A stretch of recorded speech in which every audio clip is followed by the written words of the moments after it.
Hey guys, what's up? SS4Link here with a commentary on my first run and now I guess personal best for Jet Set Radio Future on the original Xbox. So this is a speedrun, obviously.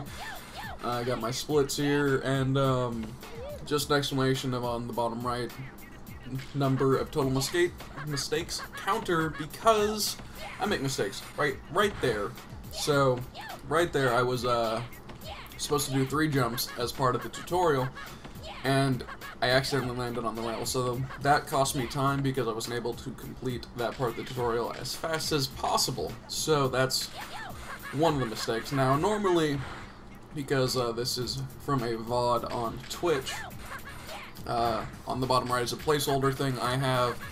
That's just a small graphic of, I believe, my Twitter and YouTube accounts, so people can find them if they get there, because that's where most of my content is at the moment. Maybe if I start streaming more, who knows? It's hard to say. But, so yeah, I put that there. I spent a bit of time counting all the mistakes watching the run. So to clarify, a lot of the mistakes I will make. In some cases, it may seem a little harsh on the mistakes. Like, I'm very strict on a few of them because I haven't played this first half of the game in a while, so like I have to pay a lot of attention to the small mistakes here to make sure I don't make them again later.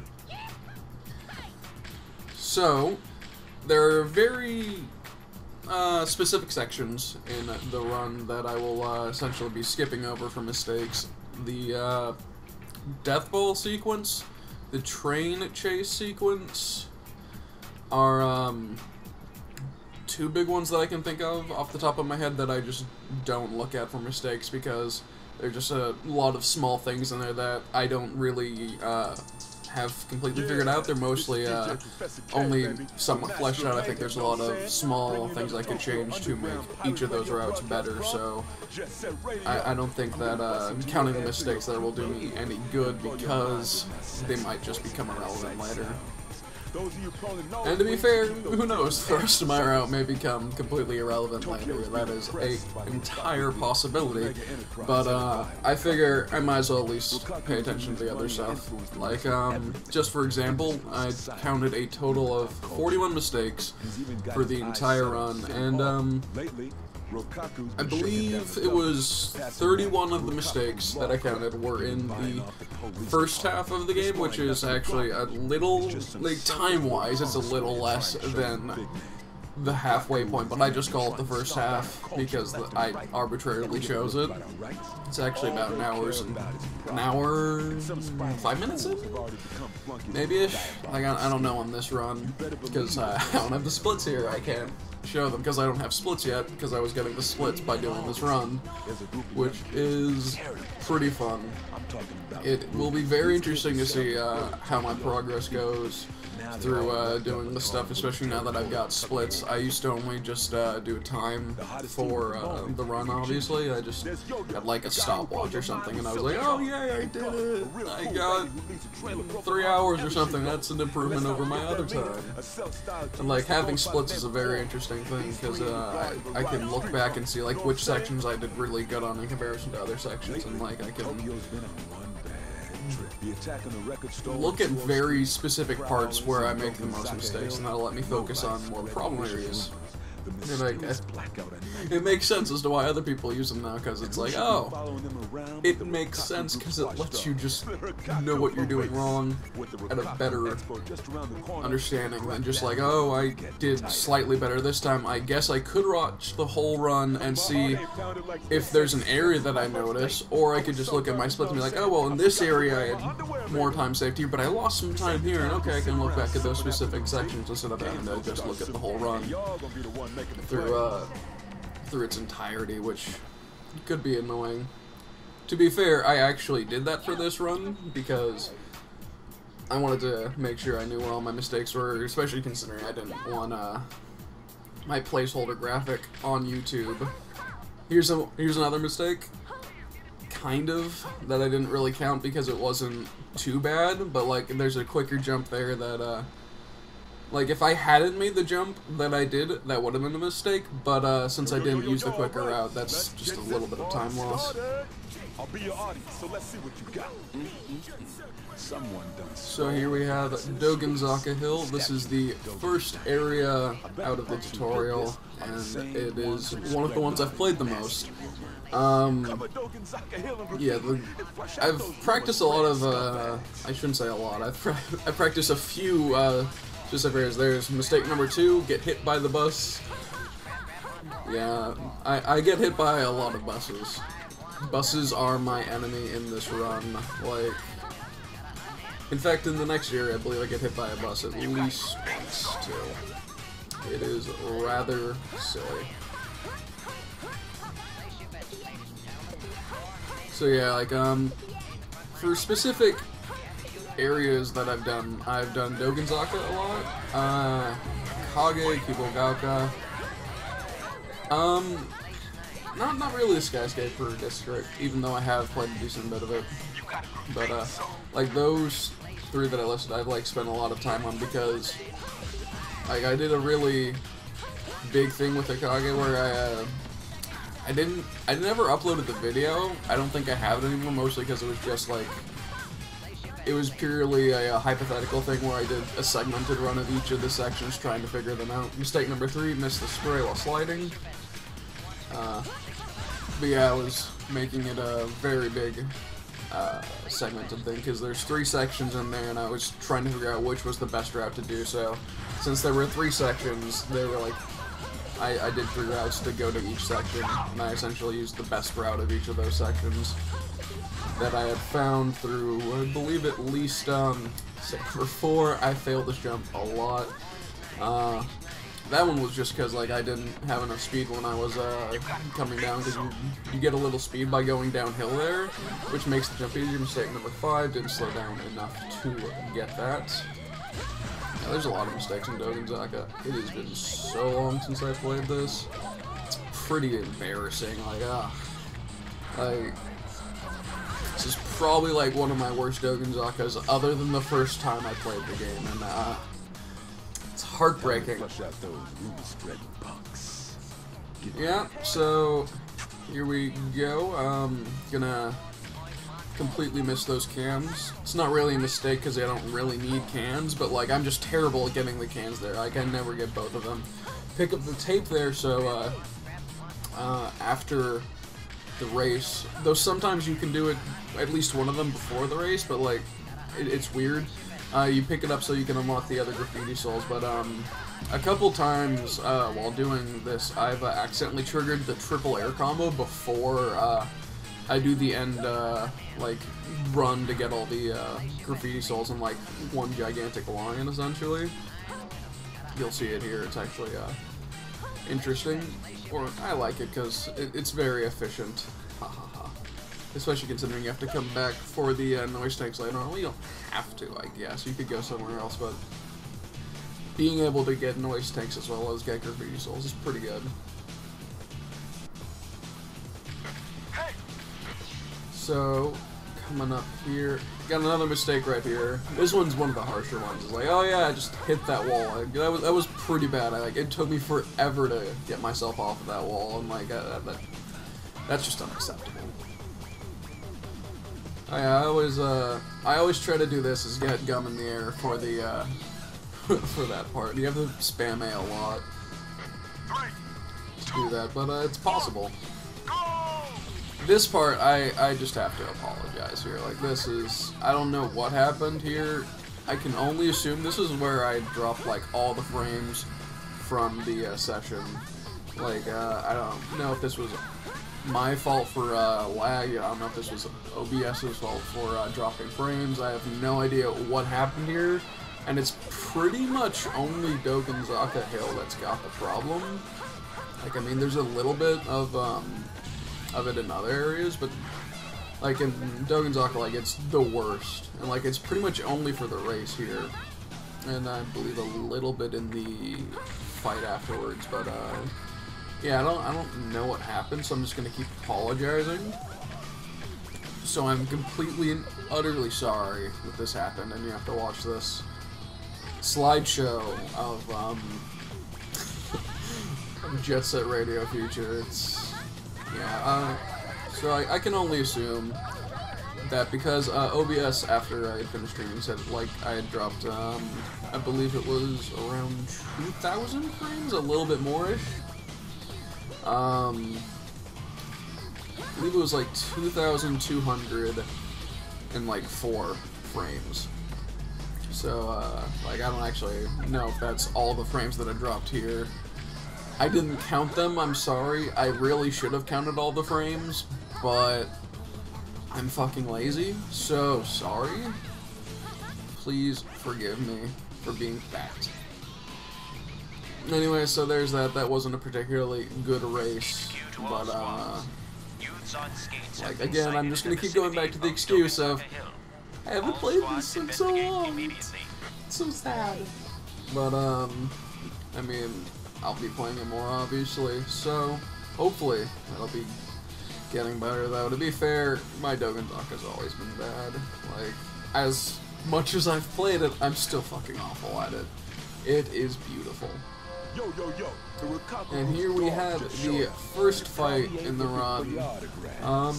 Actually, in this run, I got some really good fights on a few of them, and I had like a pretty bad one, at least a pretty bad one.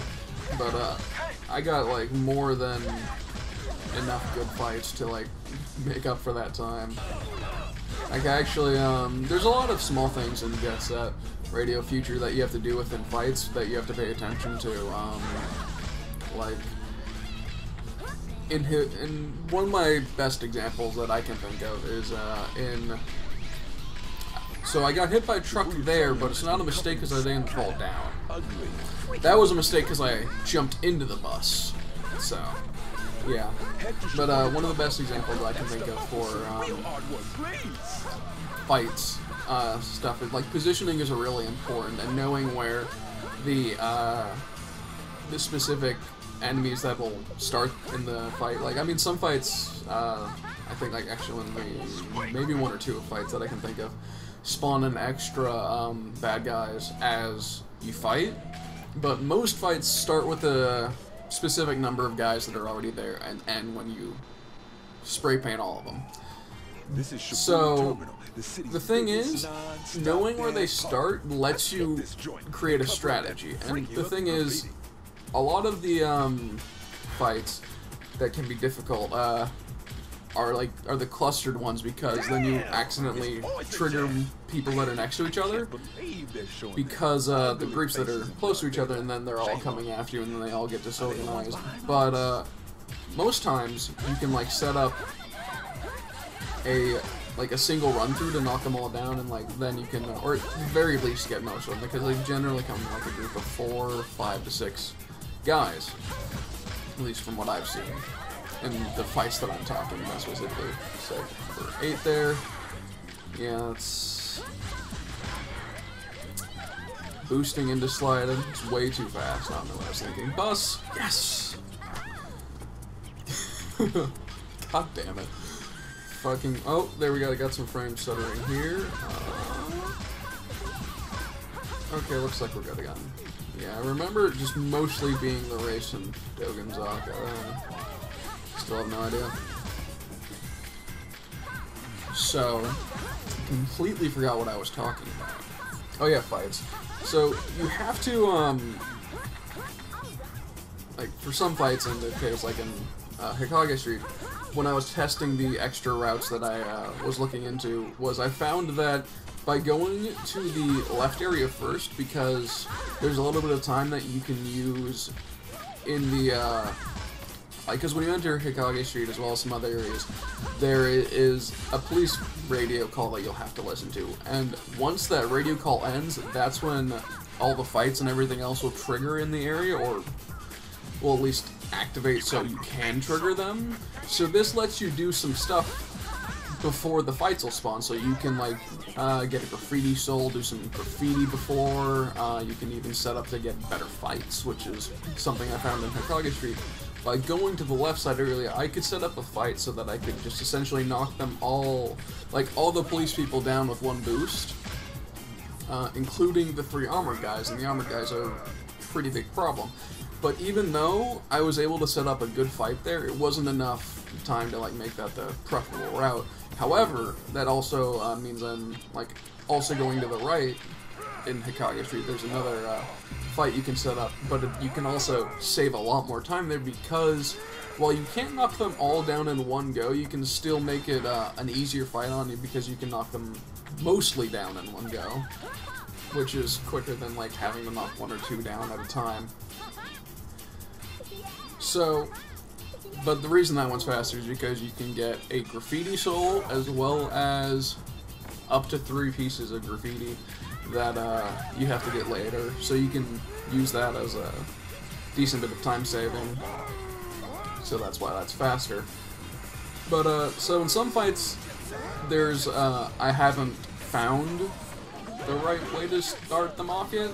Like in a number of them I have, like in the fight that's coming up in Shibuya after this Poison Jam chase and the combo rail grind, that you'll see the fight there, and it's, I don't think I got the best fight in this run, but I got a decent one.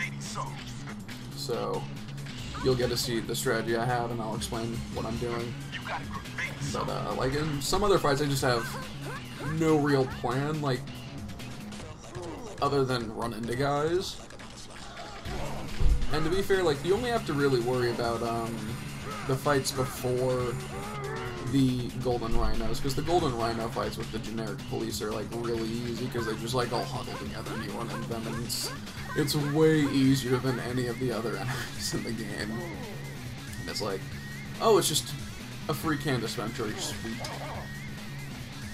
But it still loses time, so fuck that shit.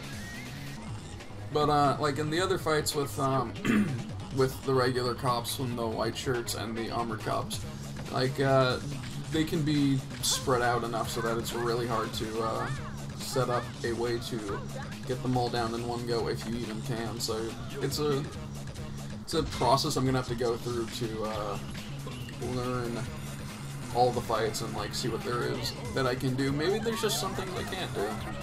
Like maybe I just have to grind it more and not try to go for like, oh, run at them all hopefully and hope I have enough cans to knock them all down.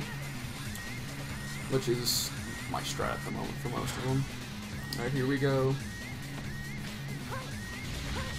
We've got another bus come up here, I think. Yes! Bus number 3 now, I believe. No. It's 4, right, because I got hit in Dogenzaka twice and I got hit here twice. That is... And that bus, 4 buses, just fucking gets me. Here we go again. Like, I don't know if it's caused by whenever I talk to Combo that bus shows up, but, yeah, that thing likes to hit me a lot. I think I've, like, hit that bus consistently enough to make it so that I don't jump that anymore. I just... it's pretty sad at this point. Like, that used to be the strat was to do the boost jump there to save a little bit of time because it's faster to jump from the rail to the other side of the rail instead of taking the long curve. So, you want to do that, but, I don't have the timing down in the area to the point where I'd be able to take advantage of doing that, so I'm just like, oh, I'm just gonna hit the bus a lot, I guess. It is a pretty sound strategy if you want to waste some time. Like, that part actually wastes a decent bit of time, sadly. I don't know if you have to go back and talk to Combo. I just do it out of habit. Oh, hi, so hard for you to catch a few little punks. Hurry up and arrest them. So the strategy for this fight here, you gotta go for the guys that are right in front of you first. You can knock them all down pretty consistently if you just go straight at them. Then these guys here behind the guardrail, they also bunch up right there. Makes it pretty easy.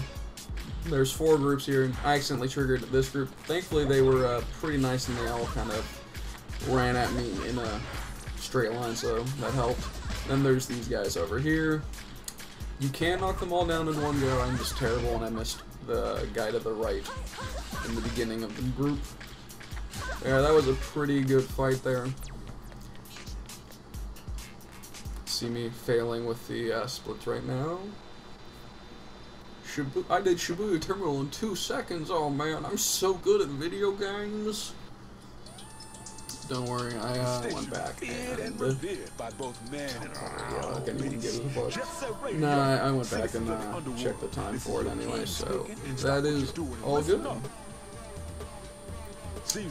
Just occurred to me that I have no idea if the music that's playing through my headphones is even being heard in the mic, so I apologize, but it shouldn't be a problem anyway. Mostly because it should be low enough that the audio from the video will cover it. Who knows? I could be entirely wrong. That'd be glorious, wouldn't it? I love being wrong. So, going on to Chuo Street now. That is gonna be pretty fun because that's where all the tanks are. This is just the big explanatory cutscene about. So you had the explanatory cutscene about the GGs and all that stuff early, and all the fun, silly things about gum, corn, and Yo-Yo B. No, they blocked it. B, you get in the Devin block, it's just Yo-Yo. And then this is the big explanatory thing about all of the cops, and then there's going to be the explanatory one about the Golden Rhinos later. There's some cutscenes in this game, man. Like, at least 3 of them I can think of. No, wait. 4, if not more. God damn it. Me and my silly counting. Yeah, there's at least 4 that I can think of off the top of my head. That you just have like at least 3 minutes to go and do whatever the fuck you want. It's like, oh, just take a break here. Do something. Oh yeah, and it doesn't help that the Death Ball tutorial sequence is essentially also that. But it's not a cutscene, you also just get 2 minutes of... After you throw the ball at her once, you get 2 minutes? Or is it 2 minutes and 30? I don't know. I haven't actually counted how long it is. I just know that it's a long time not doing anything. At the very least 2 minutes of time to go do something. Which is pretty great. It means I can go get a drink during a run. Always positive. But to be fair, I just have water bottles here, so I don't have to worry about that. It doesn't help that my fucking throats always sounds dry. My voice is pretty gravelly sometimes. I don't know. It's weird. It also doesn't help that sometimes when I just talk, like, slower. Now I'm getting into weird shit. So this is the tank part. I don't know if there's any mistakes in this part. If I remember correctly, it went generally pretty well. It's hard to have a bad tank fight unless, like, you get really unlucky with a couple of the barrels turning on you. Because the barrels all... They can swing at you pretty fast and they'll knock your ass down. That's always a pain. But, I mean, you've got to spray them twice, once on each side, and then you got to spray the guy that comes out. I like how you've somehow got enough spray paint and 2 spray scans to, like, totally cover the tank. It's like, damn it, where can I get spray paint like that? That's like some fucking decent quality spray paint. Oh, there, didn't get it on the first try, sadly. It's arguably a mistake, I guess, but like, it didn't really cost me any time. Oh, okay, I didn't get hit there. If I'm really bad and I get over there slowly, I just get hit by that tank barrel and just knocks me straight on my ass. Like, bitch, get on me! And then, like, then as you get up, it turns and knocks you down again. It's just like, god damn it, you fucking evil bastard. You're beating me with a tank. You're not even using the gigantic gun to shoot me. You're just using it to beat my ass. It's just embarrassing, man. I can't do that. It's not nice. So yeah, just knock down Hayashi. I actually don't know if it's faster to knock him off the building. You can do both. You can knock him down and spray paint him, or you can just knock him directly off the building. I don't have a strategy for knocking him directly off the building, since it takes a pretty long time for him to despawn or die when he falls off or something. So, like, it's essentially the same amount of time as spraying him if you knock him down the first time. But, so, like, I haven't actually tested that. I'm only assuming that from the couple of times I have knocked him off. Mistake number 12 there. Just don't jump. Though, to be fair, I would have needed the boost there anyway, because I don't think I would have jumped and landed in time to shuffle to save the momentum. It doesn't matter. It's still hypothetically unoptimal. That was unfortunate. I don't actually know if the last one had occurred me there, but that would have been useful if I hadn't done that when I just turned around, but it wasn't a mistake. I actually saved a decent bit of effort there by doing that slide. I try to go for it as often as I can, but like it's really hard for me to do for some reason. Like I can never get the angle right, and I'm just like, oh, slide into a wall. I'm just like, fuck, sliding into a wall.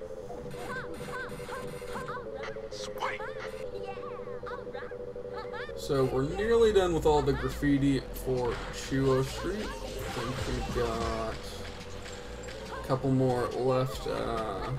Yeah, just this area, the upper stairs area, and like I believe the second grind area from near where the tanks spawn. That's actually the other thing. I think I should change the route I have currently from going to the left side and going to the right side, but the right side actually has more. The reason I'm thinking of that is because the right side has more sprays, but at the same time, that would also mean I'm spending more time there. So hypothetically, like I wouldn't be able to trigger the cutscene as fast anyway. So again, yeah, I could see that hypothetically not actually being as fast. So maybe just going to the left is better. I'd have to test that out. But, so there we go, got all the graffiti done. So that means it's time for the Poison Jam race. Students have arrived. Please don't She's feed the pretty animals. jamming, if I do say so myself. I'm sorry. So, Poison Jam race is pretty straightforward. They just fall behind. That was mistake number 13 there, talking to him twice, because at least how I mash through cutscenes is I hold left on the analog stick and just mash A. And if I mash A too fast, mistake number 14, going down the stairs, doesn't actually really mean anything, but then it slightly slow down my start. So it's like maybe a couple seconds, but it's still a mistake. Should not have done that. I should have grinded down the rail. So yeah, that was that.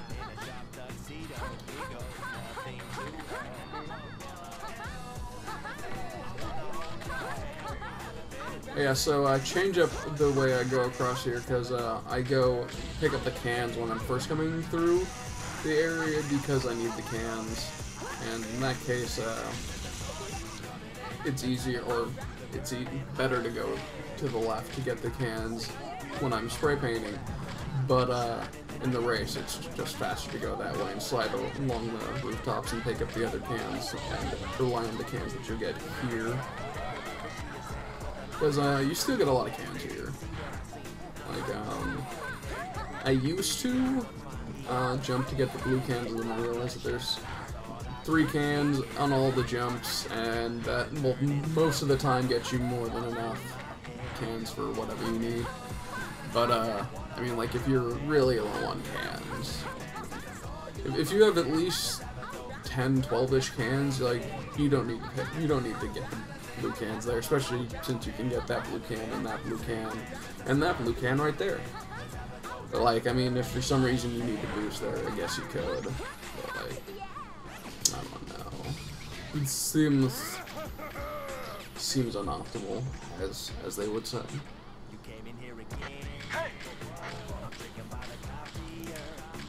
Alright, so Chuo Street's done, or will be. I don't actually time out at the end of the spray paint race. I time out when I get outside of the area. So that's Chuo Street. Means we're moving on to Rokakudai Heights, which is through Shibuya, through the garage, and then straight into Rokakudai. I actually really like the design of Rokakudai, even though I'm terrible at the area. It's pretty sad, but I do like the design. It is a, I really like the colors they use on the houses that they have for, like, Rokakudai and Kibogaka, as well as, I guess, the fortified residential zone. They always, like, look weird to me, because, like, they're just kind of stacked haphazardly on each other. It's not really designed to be houses, other than, like, the fact they just have house textures. But, like, I always try to imagine people trying to get in there and be like, oh yeah, I'm just gonna climb up these 10 houses stacked on each other just to get to my house. It seems pretty fun. I mean, like, no wonder everyone in this world is, like, fucking fit. There's no one fat here, except... I guess the only one is Goji himself, and I guess you could say Poison Jam's people. That seems a bit of a stretch, though. It's like, yeah, there's no one like me. That's why this game's terrible. I can't identify with anyone. There's no fat Americans. This is fucking stupid. So yeah, here we go. We're getting into the main part here, since that was actually...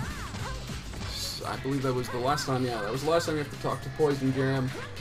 Because you only need to talk to Poison Jam those times, so you can unlock the second area of Rokakudai Heights, because they break down the gates for you.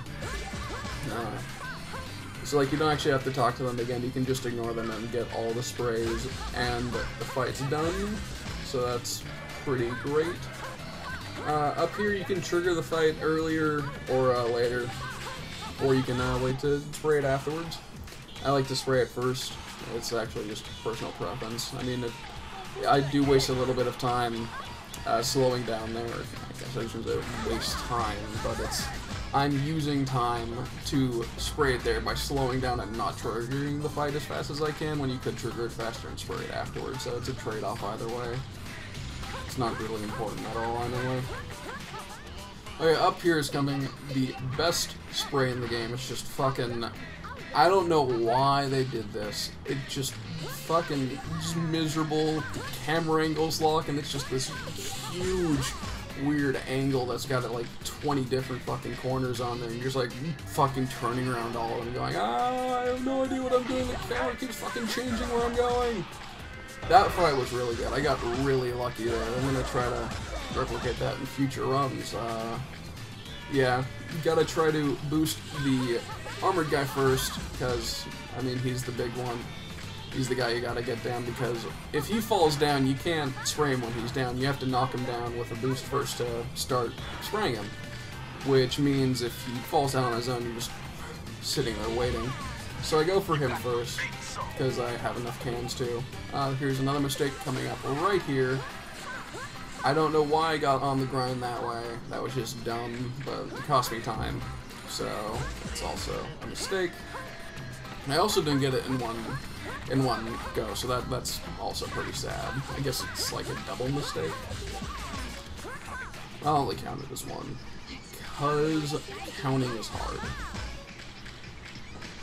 So coming up here, we've got probably the second or third laggiest fight in the game, followed by like the Terra drones. Yeah, the Terra drones are probably laggier than this. But this one's just bad because they just throw as many enemies as they can at you. Like, they have these guys that spawn like right here. You got 3 armored guys. Thankfully, there's only 3 armored guys in the whole fight. But then these guys spawn in, and like on top of that, you have all the cans spinning around, and then there's all this stuff. And you can just see it start chugging here. It's like the frame rate's dropping. It's pretty great. It's like playing in a game that's like the controls have been turned to syrup. It's pretty interesting. But only got 1 armored guy now. I can normally get 2 of them at the start, and I think I only got 1 of them that time, so it wasn't too good, but getting them is pretty easy in that fight because there are so many cans. Like, you can just run into cans by accident, and you're like, oh, I just have enough to boost into them. I have no fucks given. Now you have to get rid of Hayashi, which is pretty easy if you know where he spawns. You just run at him, and then do that. Then you just finish getting all the cans. So what I like to do is I like to get this one first. It is a bit more out of the way than the other ones, so I feel that getting that one before this is better. And this one's obviously next to grind up, so I always get this one last anyway. So now there's only 1 piece of graffiti left, and then we're done with Kokudai. And we get to go on to 99th Street. 99th Street's pretty fucking awesome. I used to boost up this rail. Doesn't actually save time, other than like if you don't start grind at the full speed. Alright, here we go. Here's a boost. Yeah!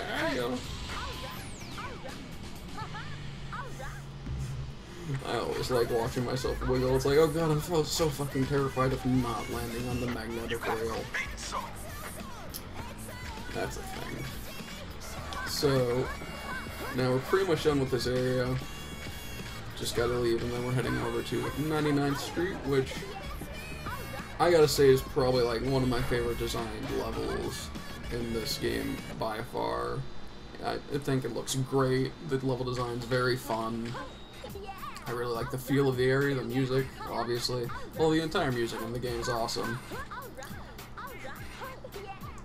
So, here we're going into 99th Street. We've got to deal with the sprays. I guess I should talk about my route here since it's a bit different than other people's. I haven't taken the time to test all the routes that I've seen for 99th Street at the moment, so I can't say which one is best. However, I think I like mine as it is, but that could be proven wrong. I'll explain the reasoning behind it as I go, and I've seen, to be fair, like some other people have similar routes, but interestingly enough about 99th Street is that no matter when you complete the graffiti, or I guess I should say where you complete the graffiti, if you say you do the light side first and then you do the night side last, so you do it in the night side, but you get spawned on the light side of the map, so that's kind of weird. I don't know of any other stages that do that. So you gotta drop down here, get these sprays. There's 26 cans required just for these guys alone. It's a lot. Coming down here without cans, it's pretty miserable, even though there's a lot of cans around here, because you have to go out of your way to go get more. So yeah, I get all those ones down there first, and then I start heading over to the night side. The reason behind this is because I want to use the night side grind on the way back as part of my route. I don't know if you can hear my dogs in the background. They are barking right now. I apologize for anyone listening. And there's 0 people watching my stream. Ha ha ha. So here we go. We're moving on to this. These weird headlight tank things that, like, I don't know what they shoot you with or whatever, but these things are weird because, like, some of the jumps to get on them can be kind of awkward if you're terrible, like I am. Especially when they, when you have to jump at them, so you land on the angle going upward, and, I am terrible at jumping. Like, pressing A is impossible for me to do correctly. You know, like, end up pressing all 3 buttons or something. But, Yeah, those things used to give me a bit more trouble than they do now. Finally getting used to jumping on them. Sadly. So with that fight done, this leaves you to do the sprays in the area. Mistake number 16 right there. I failed this twice. That time, I didn't even intend to jump on the rail, but I ended up jumping on the rail by accident, thus making me miss the other jump, so, yeah.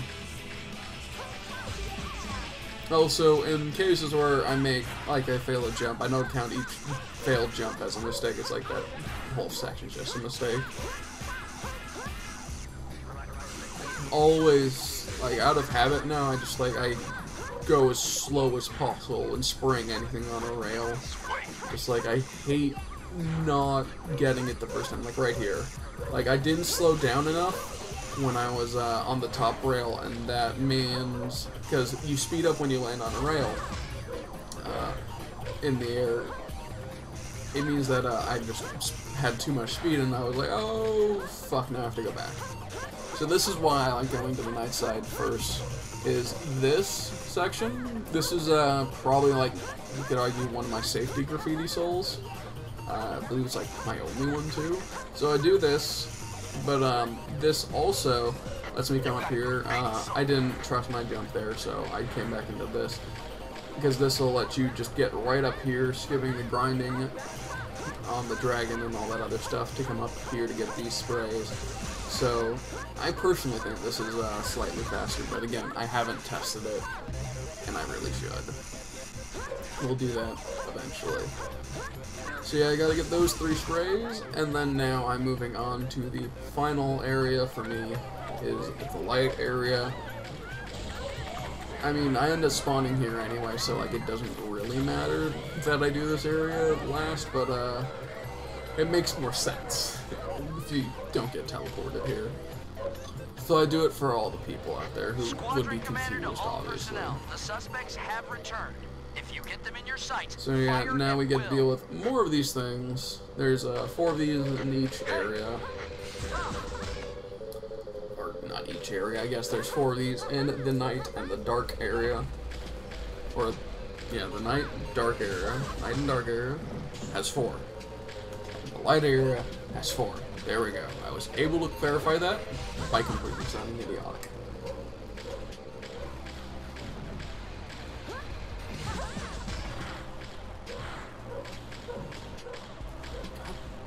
What are those dogs barking at? They made me forget about this 5th one here. God damn it. Now, I have failed. Who cares? No one's gonna watch this anyway. So, we're down to the last couple of sprays here that we've got to do. There's 3 on the ground that I get before moving up to the other ones that you have to do on the second level of this area, I guess you could say. This one, there we go, we're done with those. Now we're moving up top. So now there should only be 2 sprays left. There's that one. Now there's only 1. Come up here to also get the graffiti soul, because you need the 20 graffiti souls. No, wait, this is the second. There we go. Now we have 1 left.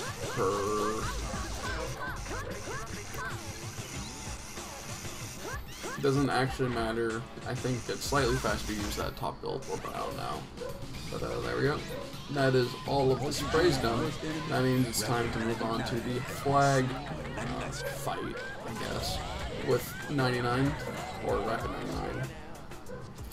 Well, I guess it just takes a little persuasion to get info from the Queens at 99th Street. Gotta grind up this fucking huge ass dragon. Man, get all these points and like I don't even get it. Whatever the fuck it is in Tony Hawk. It's been so long since I played that. Talk to these guys or gals. Oh. So my strategy for this flag fight is getting 4 of the flags. What I do is I get the first flag, let Rapid 99 get the second flag, and then I get the final 3 flags, since the final 3 flags are like really close to each other. so I can get them all like in pretty much like one smooth like route. It's pretty silly. Like these other two ones are just like crazy out of the way. I slow down here because I'm trying to let Rapid 99 get closer to the second flag and not cause my Xbox to lag, because it likes to lag when Rapid 99 is in the main area with you. So that automatically makes whatever I'm doing slower and makes the frame rate drop, so it automatically makes the run slower, so I try to avoid that. But here we go. The third flag spawns up here, then the fourth flag spawns under the gigantic dragon, and then the fifth flag spawns at the top of the area where we were with Rapid 99 earlier. Messed up there. I wasn't supposed to jump off of the edge, but it doesn't really do too much for the time here. There's a mistake right there. I missed that jump. So yeah, you just gotta go up here. I actually have totally gone up here and missed the flag and fell off. It was pretty great. However, like, even the great thing about that is that even if I miss this flag, I still win. Nearly did there. I still win because they only got 2 flags.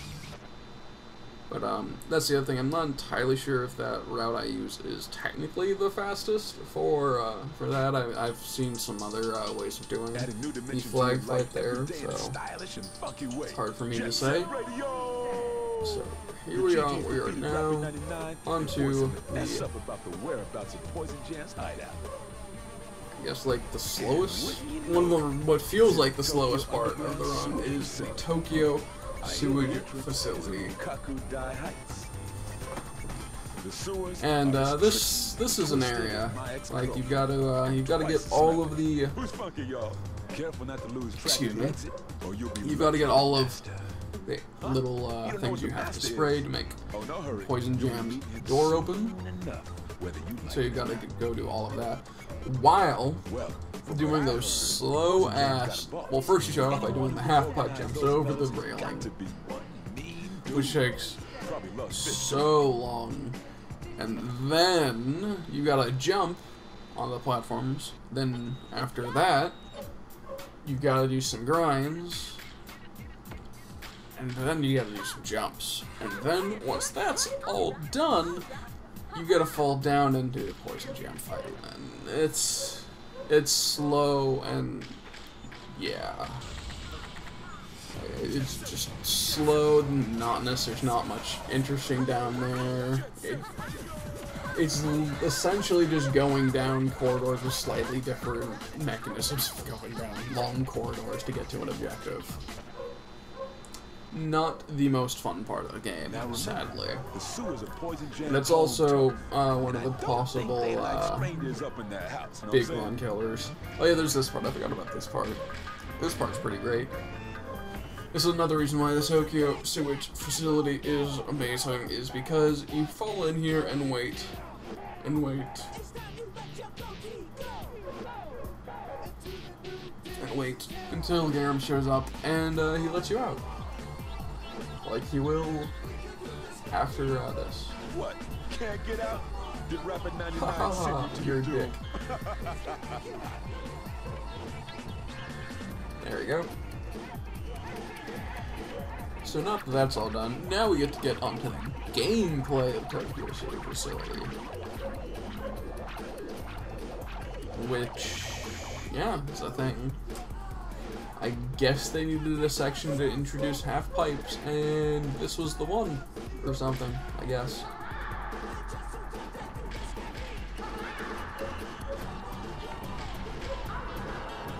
My dog's still going, jeez. I can only assume it's like a skunk out there or something. Maybe a coyote? I think it's possible. So yeah, you get to do all these sweet ass hand plants now. And then we get to do the hand plant into the super jump.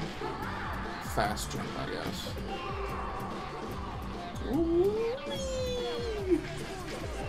So, Garam here throws down 2 rails for you to get out of the area. And it's faster to use the one that'll take you directly to Poison Jam side, because the other one will take you out of the area if you go too far. So you can tell the difference because one of the rails is slightly more red if you're looking at it from the front. So yeah, just gotta know that it's slightly more red. Or I guess you could also pay attention to the ceiling if you wanted to. But, like, you can't really see the ceiling easily. See, why can't I just grind over all this? But no, they make you do the fucking half-pipe jump here that I'm fucking terrible at. Like, this is the other section that I don't really count mistakes for jumps. Like, there are sections where I do count mistakes for missing a jump. This section is just... I know I'm fucking miserable at it, and I just assume there's a million. Like here, I count the mistakes for missing the jumps here. Like, I shouldn't miss those, but, I do. It's fucking sad, ain't it?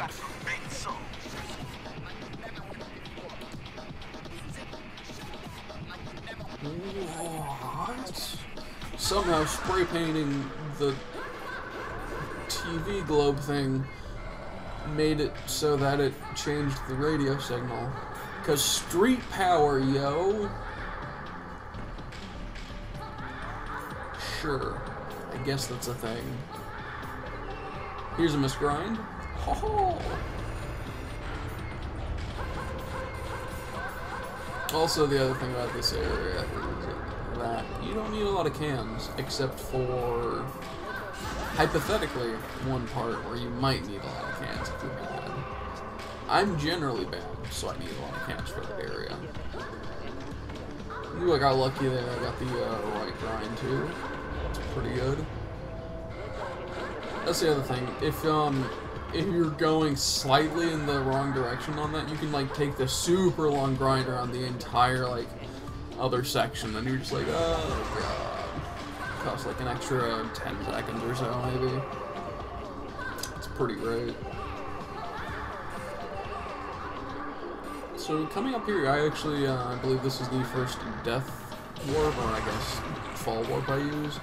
Is I didn't mean to land on that rail, I just meant to fall in here because it's faster than grinding across the rails to get back to the other side.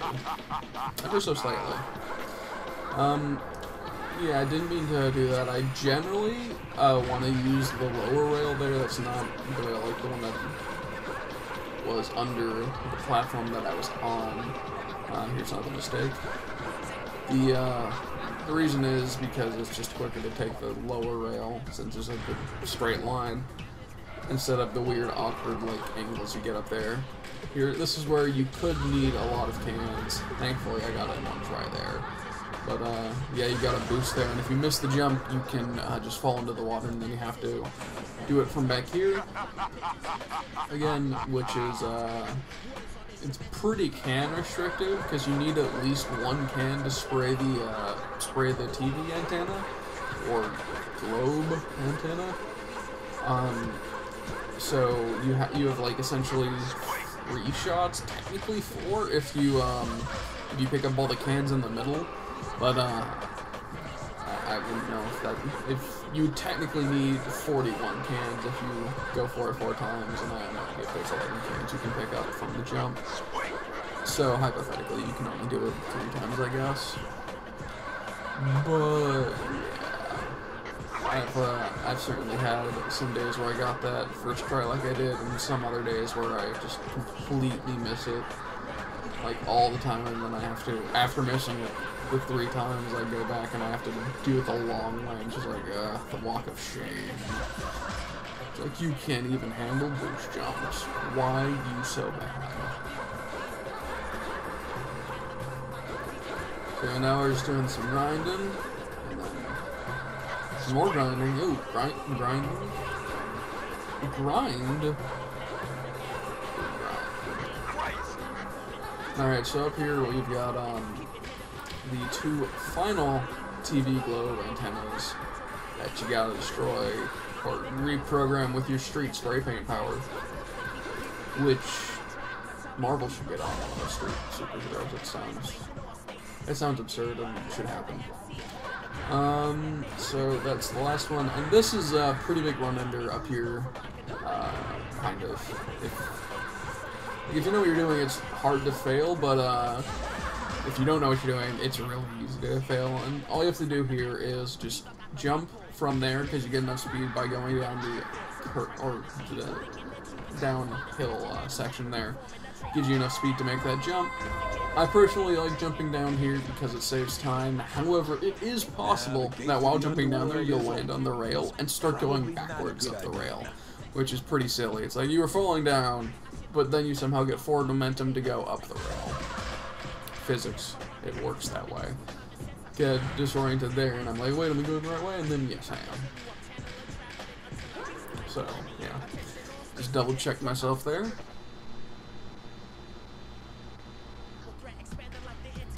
So here we come to the Poison Jam fight, and I make some pretty serious mistakes here. This is probably the section that can be improved individually the most from the first half of the game, I think. Coming up here, I miss, as I put it, I missed all the jumps times 5 was the mistake I wrote down.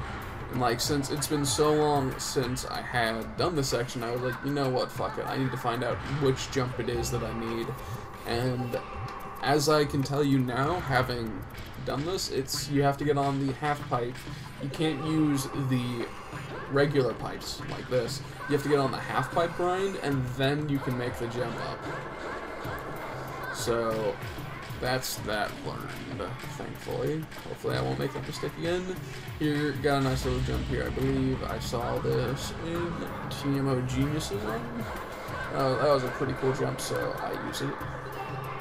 I also believe it saves time. This mistake right here fucks up this entire fight and makes this section go fucking terribly.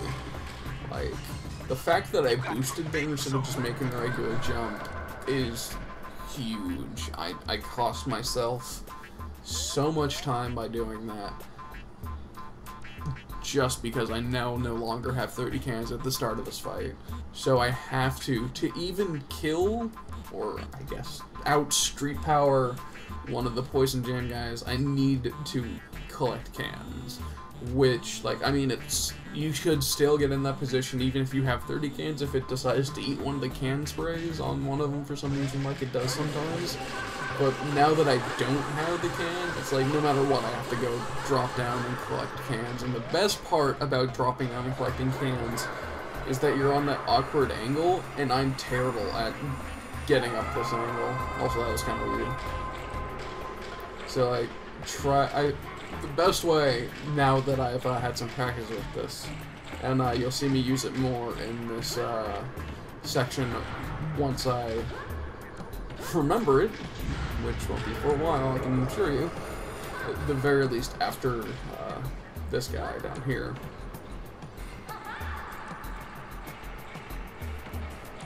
The best way to get up those slanted hills, that is, unless I... So yeah, normally you have to go up at this awkward angle because you can't go straight up because how do you rollerblade up something? But, like, there we go, I figured that out there. You can slide up them, which works, I guess, because your ankles don't break. So, for some reason, I don't have 30 cans here. I guess I'm planning on picking up some before yeah, that's what it is. It's like, yeah, might as well. Oh. Yeah, because you have to go up here to alert them that you're here. Or he was already there. What? I don't know. There we go, now we found him. Haha. Yeah, as I said earlier, sometimes the game decides that because it's supposed to be only 30 cans to defeat one of the Poison Jam guys, the game can sometimes decide that it doesn't like the fact that you sprayed him 30 times. And it's like, well, you actually, you think you sprayed him 30 times, but one of those sprays was a lie. and we're just gonna take it away because we said so. And you're like, oh, now I need 31 cans. That's pretty great.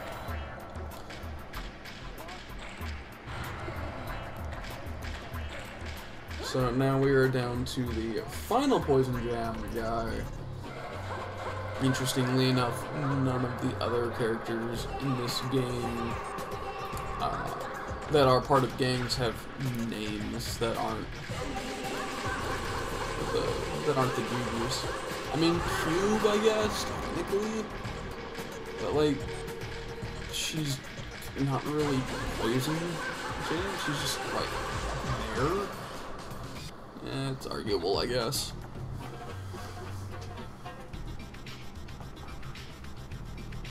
So now we're on to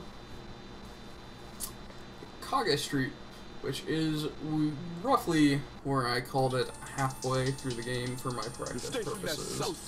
And yeah, it looks like it's about this cutscene a while, so it's not going to be about an hour and 10. It's going to be probably closer to an hour and 15-ish, so it's not exactly half, but it's pretty damn close. So take that, people who can use math to figure out actual half of 2 hours and 27 minutes. Yo-Yo has just disappeared. No ransom note, no threatened phone calls, nothing. I mean, what's going on here? In other news today, I like how they're randomly just standing on the top of this building, dancing. Word is that the noise tanks are a bunch of cyborgs. They all got mechanical bodies. Is there even a section you can get to in Skyscraper? Who used to control the Skyscraper district, just got their butts I couldn't tell. It looked like it might have been one of the areas that was pretty far to the back of the section. Because I know you have to get one spray that's kind of off the beaten path. When you go up the right area, over the ramps.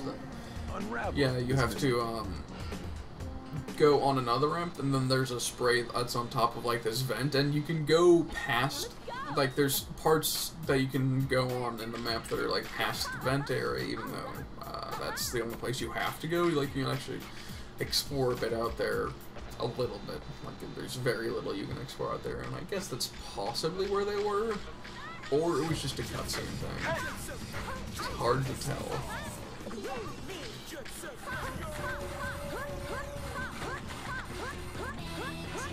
So here we come up to Kage Street, and I don't know if I still have the video. I probably should upload the video and just put it out there. I mean, even though it's not really interesting or like actually a good one or anything like that, it's just hypothetical crap, essentially.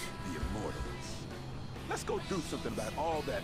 Yeah, since it's like it's literally composed of like individual segmented sections. Since there's 3 sections in this area, I did like segmented runs for each of the sections and like put the best of them onto their own thing.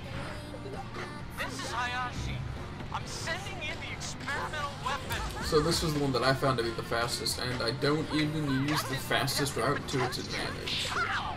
So, yeah, it's supposed to get the graffiti solo the first time up. That doesn't actually save any time. You still have to take the time out of the run to watch the cutscene of getting it.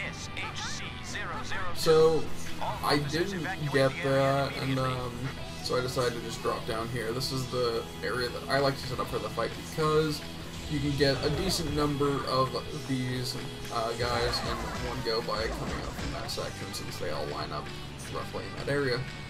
So that makes the fight a bit easier.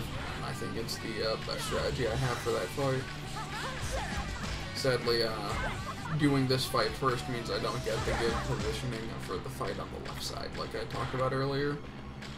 Goddamn armor guys and their inability to just go down. Nice jump there.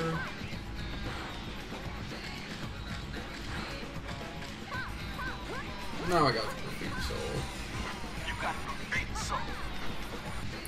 Wrong grind here. Turn around since I have to go up one more section to make sure I get the final spray that I'm gonna get on this level for now. But I fell anyway, don't worry. It gets even better. So I get that one, then I get all the ones on the upper level. Or, yeah, the highest one here. For some reason, there's just these sections that have spray paint that's just, you can't get to unless you can grind on these rails and jump across the random gaps that they have. Yeah. Some of the stuff like this just doesn't make any sense, other than for Tracy Graffiti spray painting kids with magnet rails. Goddamn cell phone. Yeah, and there's another mistake. I didn't have enough cans to get all the sprays down there, so I had to go get some more. This Hikage route here is not the best, considering I did pretty terribly. Like, I had a decent fight there, but I just didn't have as many cans as I wanted at the end of it. And that is pretty bad. Thankfully, there's some cans that you can pick up. So, I'm a bit greedy here. I start with a spray even though I don't have any cans. I'm like, nah, it's fine. I can just get some cans from all these guys. It's not even a big deal.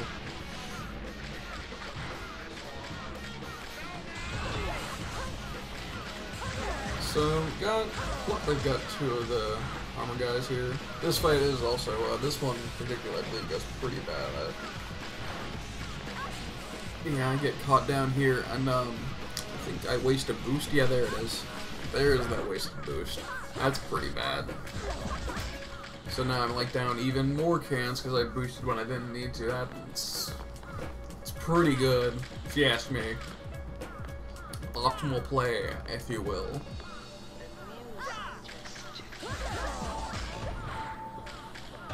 So finally finished that fight with one can left, but there's enough cans in this section to like cover for me, thankfully.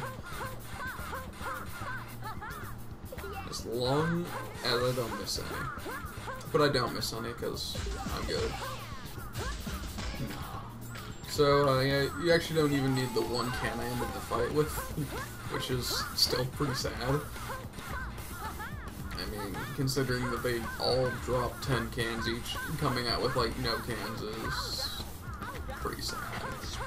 And, like, to be fair, it's entirely because I boosted that one extra time that I just didn't need. You actually don't have to get that can either there, since, I mean, it's an awkward jump to get it, but, at least for me. But, you have enough cans anyway. Even if you start or the fight with 0 cans, because you will have enough. See? But I mean, if you need, like, having more cans means you can boost back across here, which I like to do, but I don't have any cans this time, so I have to take the nice, long, slow route.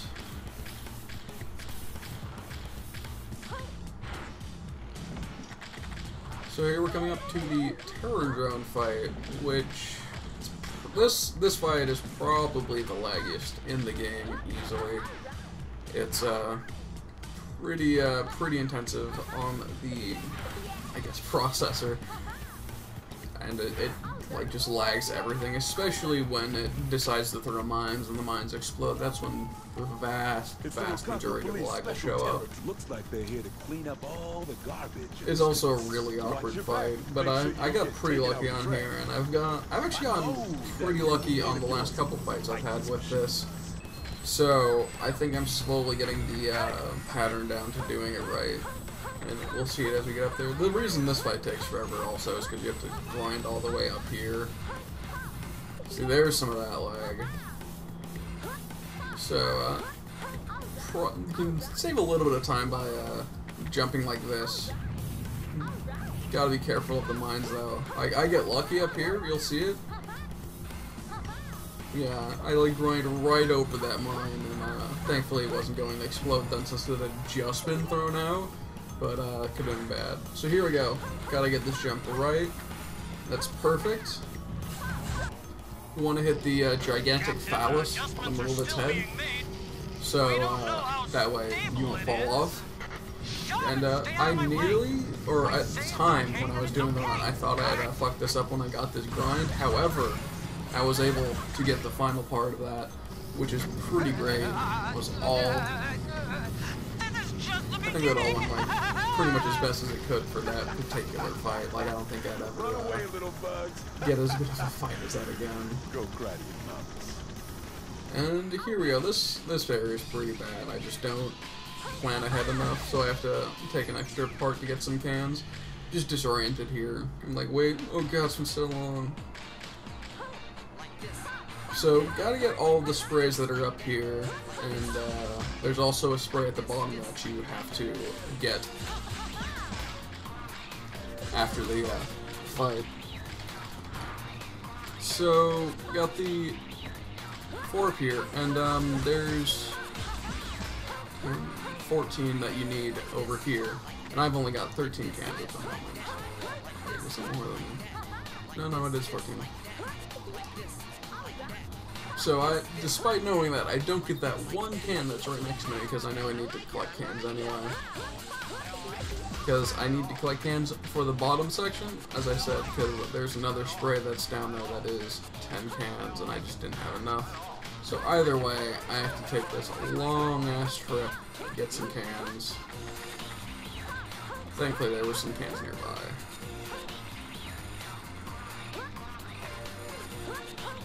And there we go.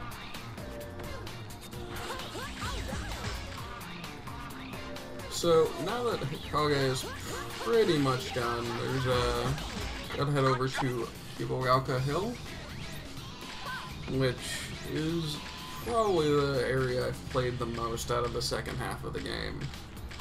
Mostly because that's the section I would start on for my second half practice, because I chose it arbitrarily. Don't get the graffiti soul here. It actually might be possible to get that one just from jumping off the billboards, but I haven't tested it, so it's hard to say.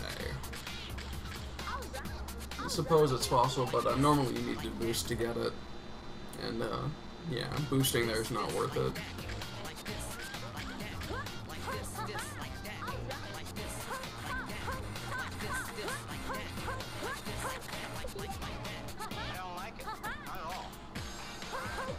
So going through the garage here,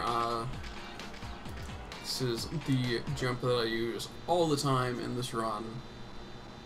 I love it because it just gets you straight across. I did it earlier, I believe, and I didn't make note of it because I was talking about something else, but yeah, just boost across the middle, slide, and jump onto that rail, and you're directly across, and you can go to either 99th Street or you can head over to a crocodile, which will let you get to the sewer, which will let you get to a lot of the other part of the game. Thankfully, we don't ever have to actually play through the sewer again.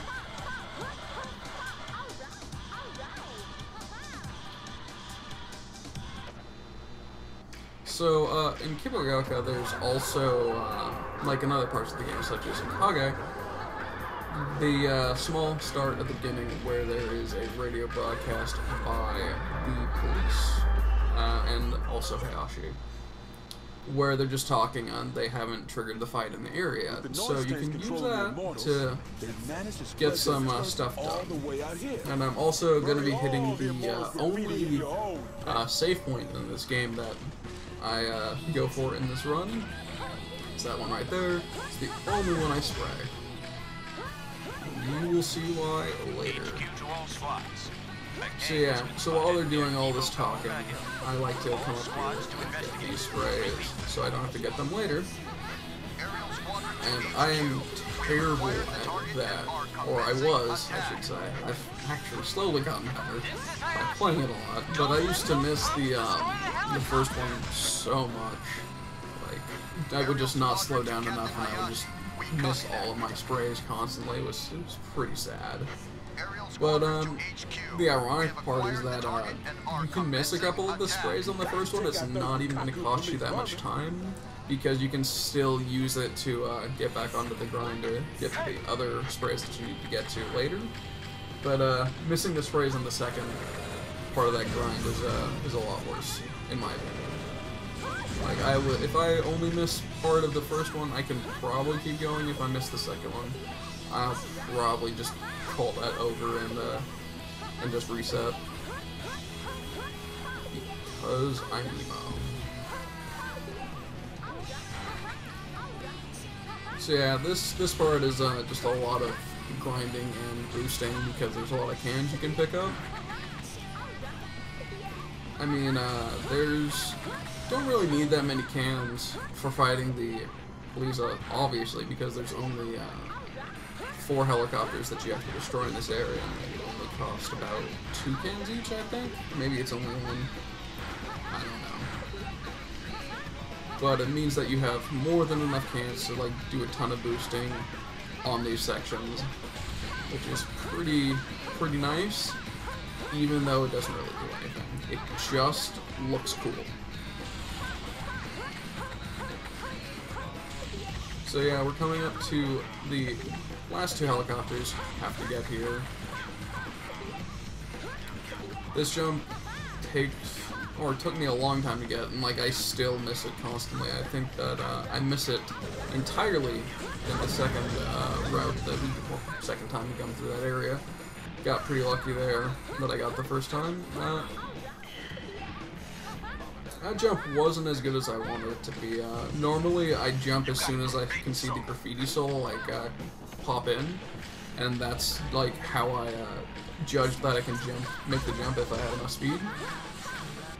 But like hypothetically I can land directly on there and keep going without turning around. It always costs a little bit of time, which is unfortunate. Also, those sprays in that area are terrible. I hate that area. Run into so many walls and fall off that cliff so much. It's so terrible. It's because I'm terrible at video games. So now we get to come back through this area to get the sprays that we had to skip because there wasn't enough time to get them. Just come down here, boost all the way, because there's a million cans there. I completely get the wrong grind here, and this is a pretty big mistake. Because then, because I got the wrong grind, I end up in the hole. And I believe I take way too long to get out. Yep, there we go. Totally jump there. Even got the wrong grind that way. That's not too bad.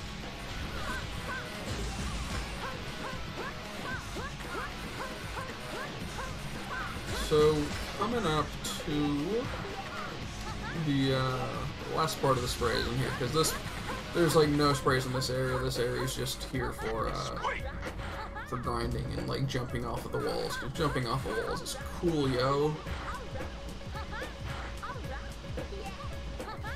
This is actually probably like my favorite part of the run, just because you get to jump off all the walls and like it just looks silly. Like I just don't know how you get instant super or like maximum speed when you're on a wall using magnetic skates. Allegedly, it's like how does that work? Are walls all like made of metal somehow? Yet you can't grind on them. There's another mistake I missed. First jump there. So come over here, get the spray. Actually, used to not be able to make that jump because I would jump too early, and I would start descending. So that would mean that when I landed on the rail, I was going the wrong way, and I would just drop straight down, and I'd be like, "Oh god, I have no idea what I'm doing." But getting the right arc is pretty good. Like you just have to jump a little before it, and I missed that. That was just bad. I just didn't start spraying early enough, so I have to go all the way back here. Gotta go around. And so this area in the ground that try not to go down there. In the lighter area, if you go there, you trigger a cutscene that'll spawn. I believe it's Jazz, one of the optional characters you can get. But that just costs time, so I try to avoid going down there, especially if I drop down there. You can, as long as you don't go in like the dirt area, you stay on the asphalt or whatever. You can actually just avoid the trigger. For some reason, the trigger just is on the dirt, and you just don't have to walk on the dirt. So up here, this is a small little thing that I'm not entirely sure is useful, but it lets you make this jump without taking damage. Is by grinding and getting enough speed, you can trick jump off of the rail, and then land, and then trick jump again, letting you trick jump all the way to the ground there, so you don't fall when you land, saving half a second possibly, or however long it takes to get up. But I mean, trick jumps do technically take longer to fall than just walking off the edge, so who knows if it's worth doing.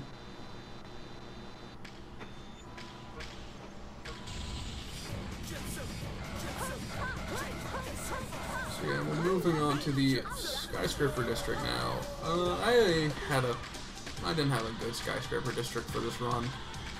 There was a couple of mistakes that were pretty big in my opinion. I mean, nowhere near as bad as the poison jam fight, but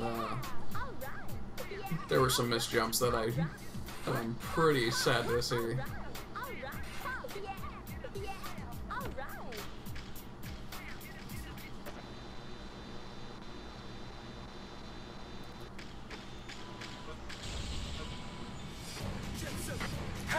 So coming up is also another fight. It starts right at the skyscraper district entrance, a little bit in near the rail, but it has, I believe it's like got the most armored cops you'll see in like any of the fights. So you've got there's a really, like, what I like to do is I have a very This right here is a skyscraper district. try to go for like a straight line by jumping off of the rail, and I can sometimes get 3 of the guards, And the holy sanctuary of the like Do me a favor, before give me they a little can massive move. graffiti to That's face letting with. me get all of them, or getting 3 of them with 1 boost, which can be useful. But the problem with it is that I'm also right next to the other armored cops. So I think it goes pretty well in this run, since they like, yeah. And I didn't get both of them there, but they neither of them was able to grab onto me, so I didn't have to waste cans on getting them to drop. So that means I can just come back and focus on these regular cops.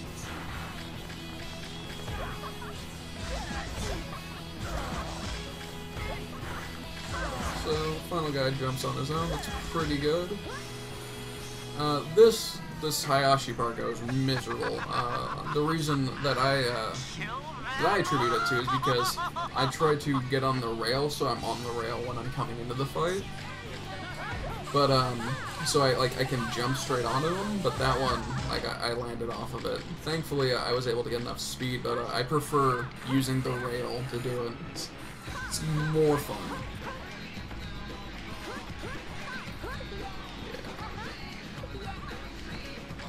So these satellite dishes give me so much trouble.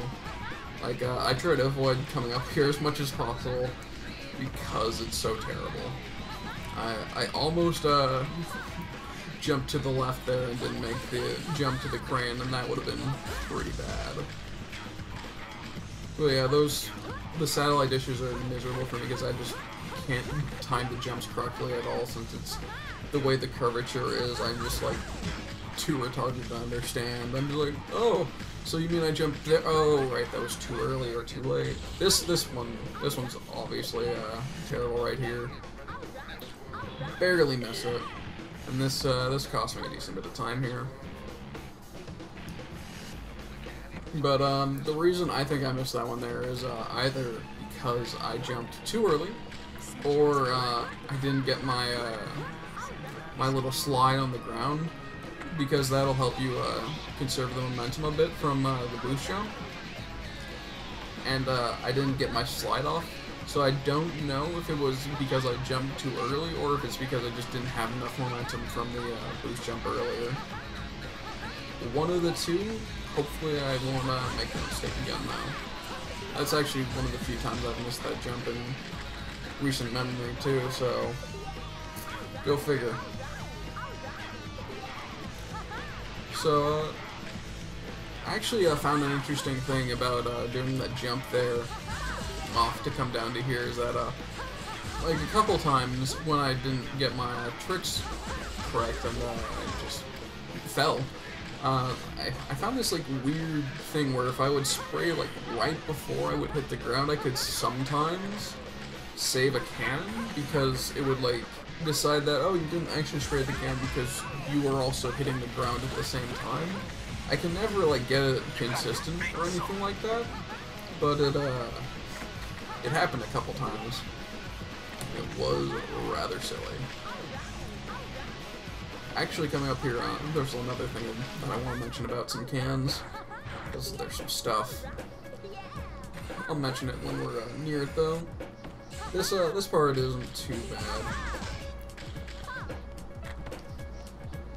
I like to personally line that up for that boost jump. I mean, it does cost a little bit of time to line it up, but it hypothetically could save time if you just got used to it, because you'd be saving time with the jump. So up here I do a short little death warp. I'm not sure if it's actually faster, but again, I've yet to time it, and I can only assume that it is slightly faster. And you're gonna get to see this satellite part a bunch of times, because I totally messed this jump up for on the way back up the ramps. Not the satellite. No, you'll see it when I fail, because I fail another part, because they like throw you all the way back.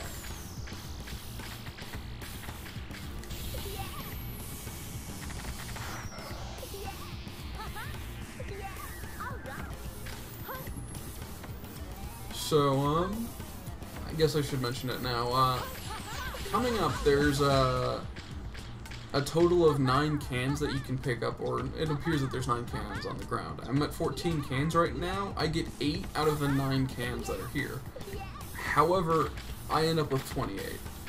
And slowing down the footage, I went back and I checked it, and some of the cans that I picked up individually were giving me 2 cans. So I'm not sure if it's a glitch, I'm not sure if like the developers accidentally double stack some cans there, or if some of the cans are just worth 2 because they feel like it. I don't know, it's just something I noticed. And here we go, we got some more death warping here. Those nasty immortals. Not really death warping, just fall warping, I guess. Up in the skyscraper district, and death warping sounds more fun. Will we get to see the immortals so here we go. finally work? I only use those 2 to get back, because then I can just do this section.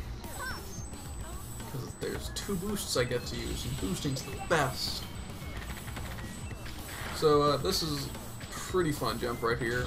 I don't know if I make it here, I guess I'll notice in a second. Yeah, I do make it. Every now and then you can accidentally land under the palm trees, and that's not too bad, it still saves a lot of time, but landing on top of the palm trees and getting to jump off of it saves like even more time. And it's always fun to see someone jump off of a palm tree and do like crazy tricks and do a cutscene. It's rather silly. So there you've only got to spray I believe it's only 1 immortal, 10 cans. If you accidentally start spraying another one, you have to spray that one with 10 cans, or at least one of them with a total of 10 cans. So you only want to target one of them. So coming up here is the tag fight in Highway Zero. It's probably the quickest tag fight, with the exception of, no, like, tag fight alone, yeah, this is probably the shortest. I mean, there's probably shorter fights, but I don't know if, like, you can really categorize it since it's a tag fight. Yes, but they have the darkened Yo-Yo. Good thing they let him change his clothes or something.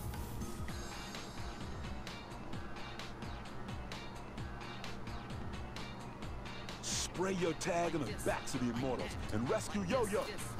So, forgot who I saw this route from. Probably Team Armenia, since his run's probably the one I've seen the most. Is getting these 3 guys in this order. It's pretty good. You can get them pretty quickly, and then gotta chase the last guy here.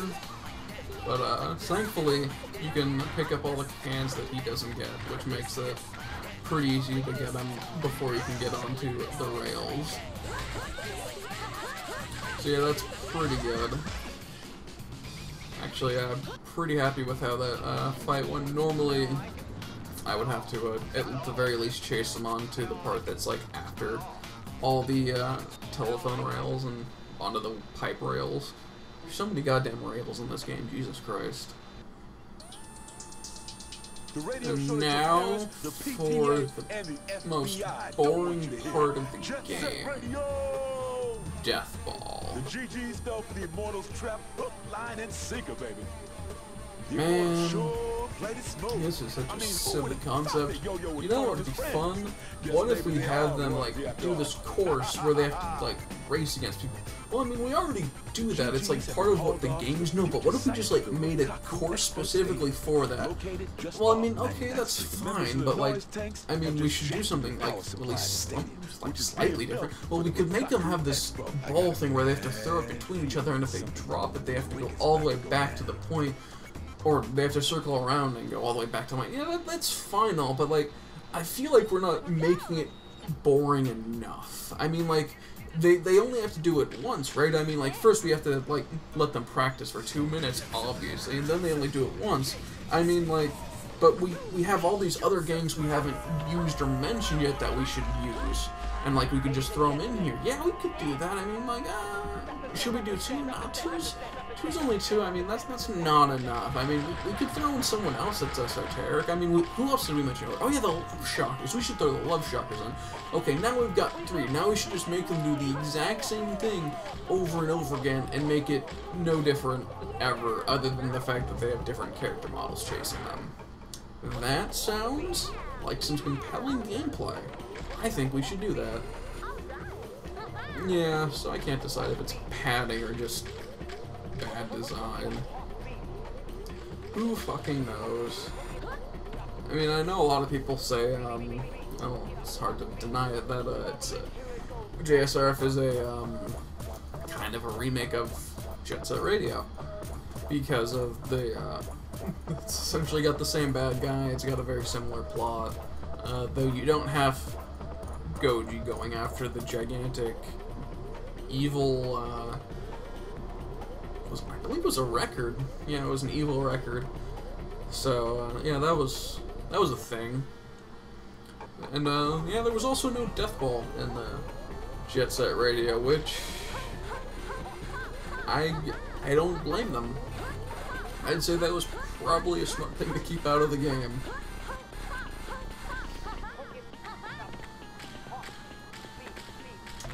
And, yeah, still waiting for the practice part to end. I don't even know how long it is, it's just not fun or interesting. How original.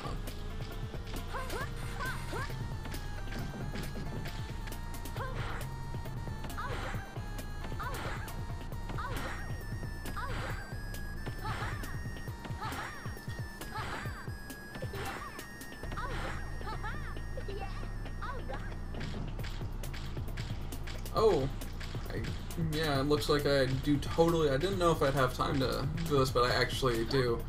Now we get to look at all the fun, non-physical fences that they decided to throw in, because that's how fences work. You just jump through them like you give no fucks. Like, you can't walk through them, but jumping through them, that's totally fine. I mean, come on. Like, who jumped through a fence? Obviously. Here we go, we've got the first set of victims. Should be the Hellbikers. Another, I don't even think they're like mentioned in the story. At least the Love Shockers are said to be from Hokage Street. I don't know where the Hellbikers are from. Now that I think about it, huh.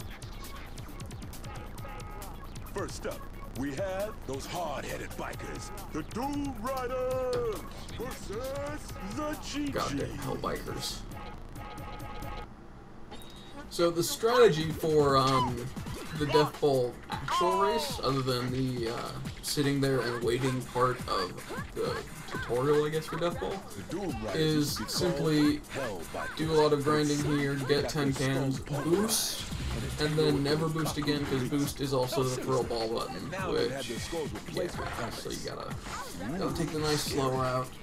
But, so here, I'm abusing the fact that billboards, and also, I would guess, walls can put you at, maximum speed, so you're just using that as you just jump onto them and fall, jump and fall, jump and fall, jump and fall, etc. Here, kind of just cutting the corners. It's, like, other than the first part where you grind and the section of billboards, there's not much else. Like, I mean, we're coming up to the grind here, or the start of the grinding area, I guess. There's, like, this section and then this start section that has the grinds, but, I guess all, like, the half pipes in the corners do too, but you don't use those because it takes too long. So here we go, we're almost to the goal, thankfully. Yeah, I remember when I would accidentally press B and would throw the ball and have to do it all over again. That was like way back when I first started playing. The I was GGs win! The Doom pretty Riders have great. been knocked out cold. Can't collect insurance in hell, boys. Poor Hellbikers.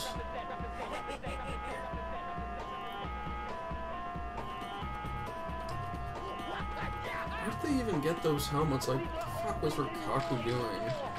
Like, oh yeah, we just have mind control helmets, yet we're just trying to take over the government through legal means or using a crazy radio broadcast tower. You have fucking mind control helmets. It's apparently mind control helmets that you can't take off on your own or something too? Like, that seems like a much more efficient plan. Then again, what do I know? I've never run an evil corporation. Them Immortals are ugly. So ugly, not even them. So now we got the Immortals. The Immortals are like the only relevant group that you race against.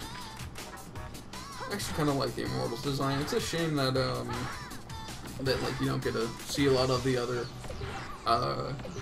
characters really. I mean, there's Poison Jam, Zero Beat, the Immortals. And the Noise Tanks is like the big villains, or like at least the other gangs that you actually see. Yet there's also Love Shockers, Doom Riders, and then there's all like the other weird characters you can pick up that aren't part of gangs because they also street yo, as they so eloquently put it. Also, interestingly enough about this, the only time collecting cans matters in Death Ball, other than when you're trying to boost at the beginning, is when you're doing the third run, or third race, which is against the Love Shockers. You want to collect 30 cans, so you have 30 cans against the Terror Drone, so you don't just run into the Terror Drone and get wrecked, which obviously is the most fun option. Those dried up punks ain't got no guts. I guess after 5,000 years, they ain't got no brains left either, know what I'm saying? I also like how they're Egyptian pharaohs that are wearing golden, like, suspenders. That's great design. There needs to be more of that, really. The missionaries of love and death. The Love Shocker versus... Alright, so now we have the Love Shockers, which means it's the third race. Alright now, means GGs have finally Terror started Drone to slow down. happens. That's got to be a part Pretty of the Noise soon, Tank's game plan. thankfully. And the Terror Drone Part 2 is a lot easier than Terror Drone Part 1, for obvious reasons that you will see when you lay eyes upon it.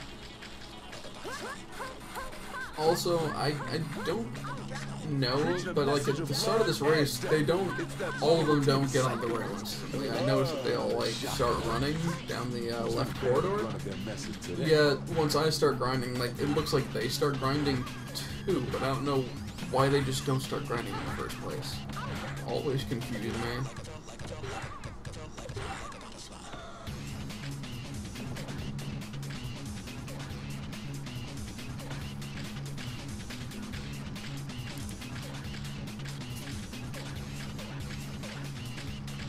So yeah, I've got about 8 cans now. We'll pick up these ones here. There's an lot of cans that you can pick up at the end too, so that makes it even easier, is that you can just ignore pretty much all the other cans that are like just thrown out level that you might have to pick up if you really need them. Though to be fair, you could argue you might only need 10 cans for the Terra Drone fight if you know what you're doing. I mean, you only need to start it with 10 cans if you can pick them up and know what you're doing. But I'm not that good. So here we go. It triggers right at the goal, or I shouldn't say right. It's always slightly before the goal. It would appear, as they're just interrupting it at the perfect time. Those dastard police. Police were just here to watch, but no, they forced their way right into the game. Oh man, I hope the Rudies don't blow it by losing their heads and running away. Oh, Hayashi. Someone was kind enough to let me know you're here. Now's my chance to take care of you once and for all. This time I'm prepared, so don't think it'll go down like last time. Resistance is futile, you little guinea pigs. The reasoning at the final, as this final thing is the best, is like, you really shouldn't try funny business, because it's already getting late. Yeah, there's no funny business when it's late. That's just silly. You only do funny business in the morning. So yeah, that was pretty good. I got all 3 parts up there pretty much as fast as I could, and then you gotta get the bottom part. So that was also a really good fight. It was only 1 minute and 1 second according to the split. So I'm pretty happy with that. Now we're on to the noise tank section, which is pretty slow. The station that'll teach you the things your parents and teachers are too afraid to. Jet Set Radio! Now class, open your books. So in this section, you have to destroy, Yo-Yo's gutsy plans I don't know if there's like a specific number other than what you get told to at the end. As far as I can tell, it seems to be just based on general groups, but I don't know. I haven't looked into the code or anything like that. But you have to destroy a lot of noise tanks that are rampaging throughout the streets by dancing and floating in the air with their weird jetpacks. But, so you gotta deal with these guys, and they are everywhere, because there was also apparently a million noise tanks or something. And it looks like the competitors are all I also like how this section like just has all these noise tanks that you totally don't see once you get in. So yeah, you take damage from the noise tanks when you, only when you're going too slow on the ground, or if you jump and hit them. So pretty much any of the ones that are in the air that you have to jump to get, you'll take damage from. I mean, you don't take a lot of damage or anything from the noise tanks, thankfully, but you do gotta be careful.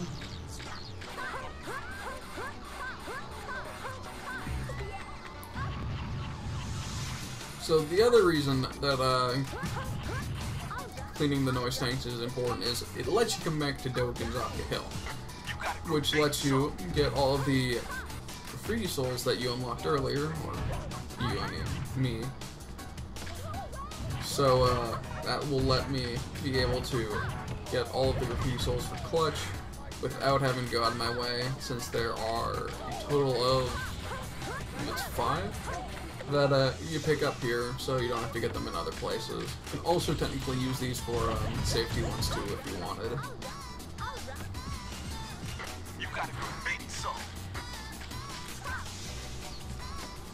So, gonna drop down here. I don't get the noise tanks that are down the this hill, because there are some that are over by the graffiti, but I choose to ignore them and just come over here and continue dropping down, since there aren't enough of them to, that I feel it'd be worth to go out of the way to get them.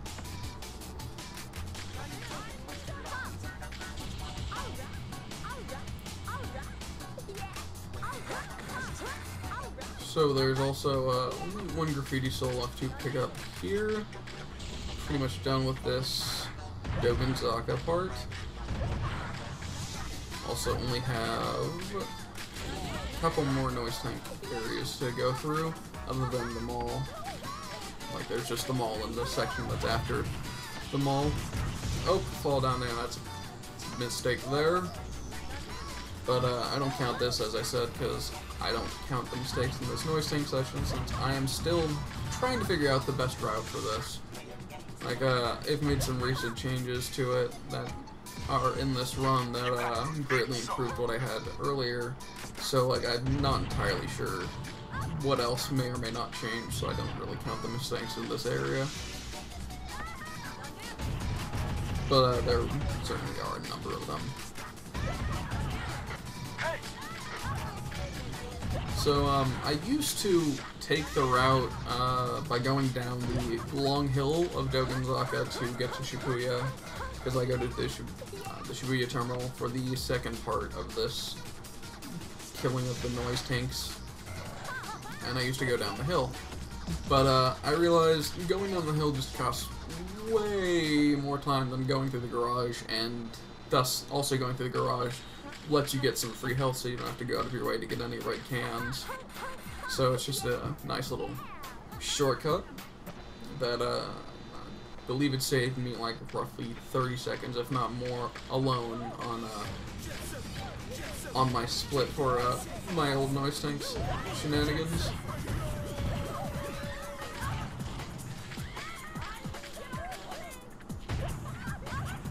So we've only got a couple more areas in Shibuya that we go to, since, as I stated, I don't know if there's actually a number, but I just get some general clearance for sections that have a lot of them. This area I try to get as many as I can in the line, because it's easier that way. I use that one to fall over so I can realign myself with the one that's right next to it. It's just personal preference, really. Got disoriented there. I was like, oh, do I go the right? No, I don't actually go for those noise tanks. There's only like 3 or 4 that spawn, so not really worth it. Get these guys, and then I get a few that are over in this area. Then I believe I get the, or I clean up a few on the way out, but I don't like clean out any extra areas. I mostly just do some light stuff that's in this section, because there's a lot of them. So now we're heading over to the 99th Street section of the clearing the noise tanks, because there's a lot of them in 99th Street that you can just get really easily. And it's the one that I end on because it's right next to the Skyscraper District, which is where you need to go to get to Sky Dinosaurium Square for the fight against the noise tanks. So, coming up here, we're gonna grab some cans. But yeah, there's, I don't get any of these noise tanks up here first. Well, I get that one because it's right in the way, but I drop down here, and I just start getting all these guys, because, like, I just don't count them. They caught on the invisible wall there. But, you just get all these, because there's just so many of them here, you don't have to worry. And, like, most of the time, I roughly, when I get back to this tail, Professor Tail will be like, oh, you only need to get 10 more there. It took a little longer than normal, but, yeah, once you get to 10, that's when the counting actually matters, as far as I can tell. So, try to get these guys as quickly as possible. Whoa. So, that's all I've done. So that means we are now moving on to the Sky Dinosaurium Square. Probably one of my favorite designs of the game, too. I think it looks really cool. I really like the idea that you're like just grinding on the rails of a gigantic roller coaster, and like that's really cool. However, the problem is that the fight's just awkward and like semi-glitchy, and it's not really fun. It's pretty unfortunate, especially considering you only have to come to it once. So you kind of come here and you're like, oh god, it's like, this is a really cool part, but I'm dreading the gameplay here because it's so unfun. such a shame.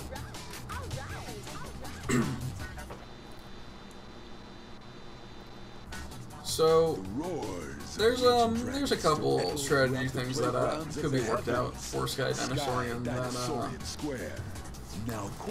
I think I should look into, such as trying to abuse one of the glitches where the noise tanks will when they fall off the rail, they respawn back pretty much where the fight starts, and sometimes when they fall off the rail, they get this weird glitch where they start running into a corner and they just run into that corner infinitely. I have no idea what causes the glitch other than the noise tank's programming. Like, it's so inconsistent that I have no idea what it can do. Like, one of the times I was following the noise tanks all the way to the end. This is a mistake here, just by the way, because I didn't get the first noise tank before he got on the rail, which, yeah, that's not too good.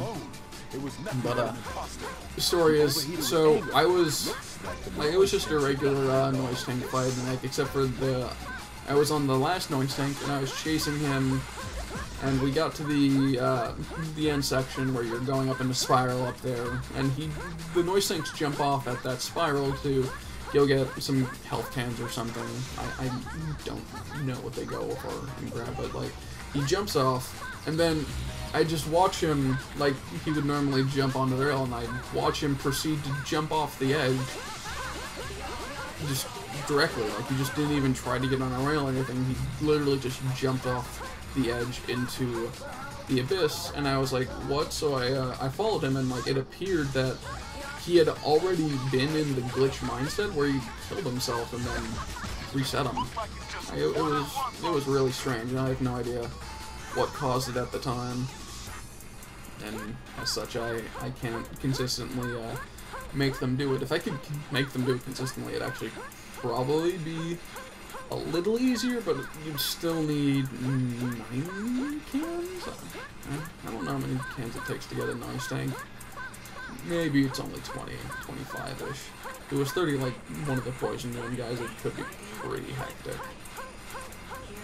Also the other... Wait, no wait, this is the one that this happened in, yes, I think. Let's see if it is.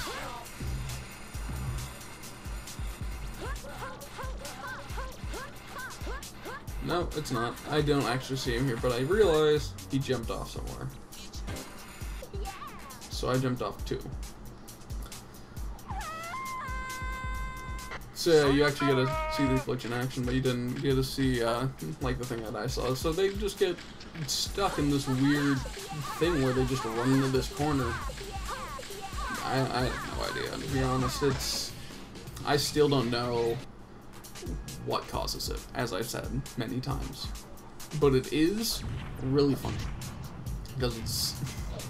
I remember the first time it happened to me, I was like, where the fuck is the last goddamn noise tank? And I was like skating all around. It was like one of the first times I'd gotten to Sky Dinosaurian, and I was like, oh god, what am I doing? I don't know.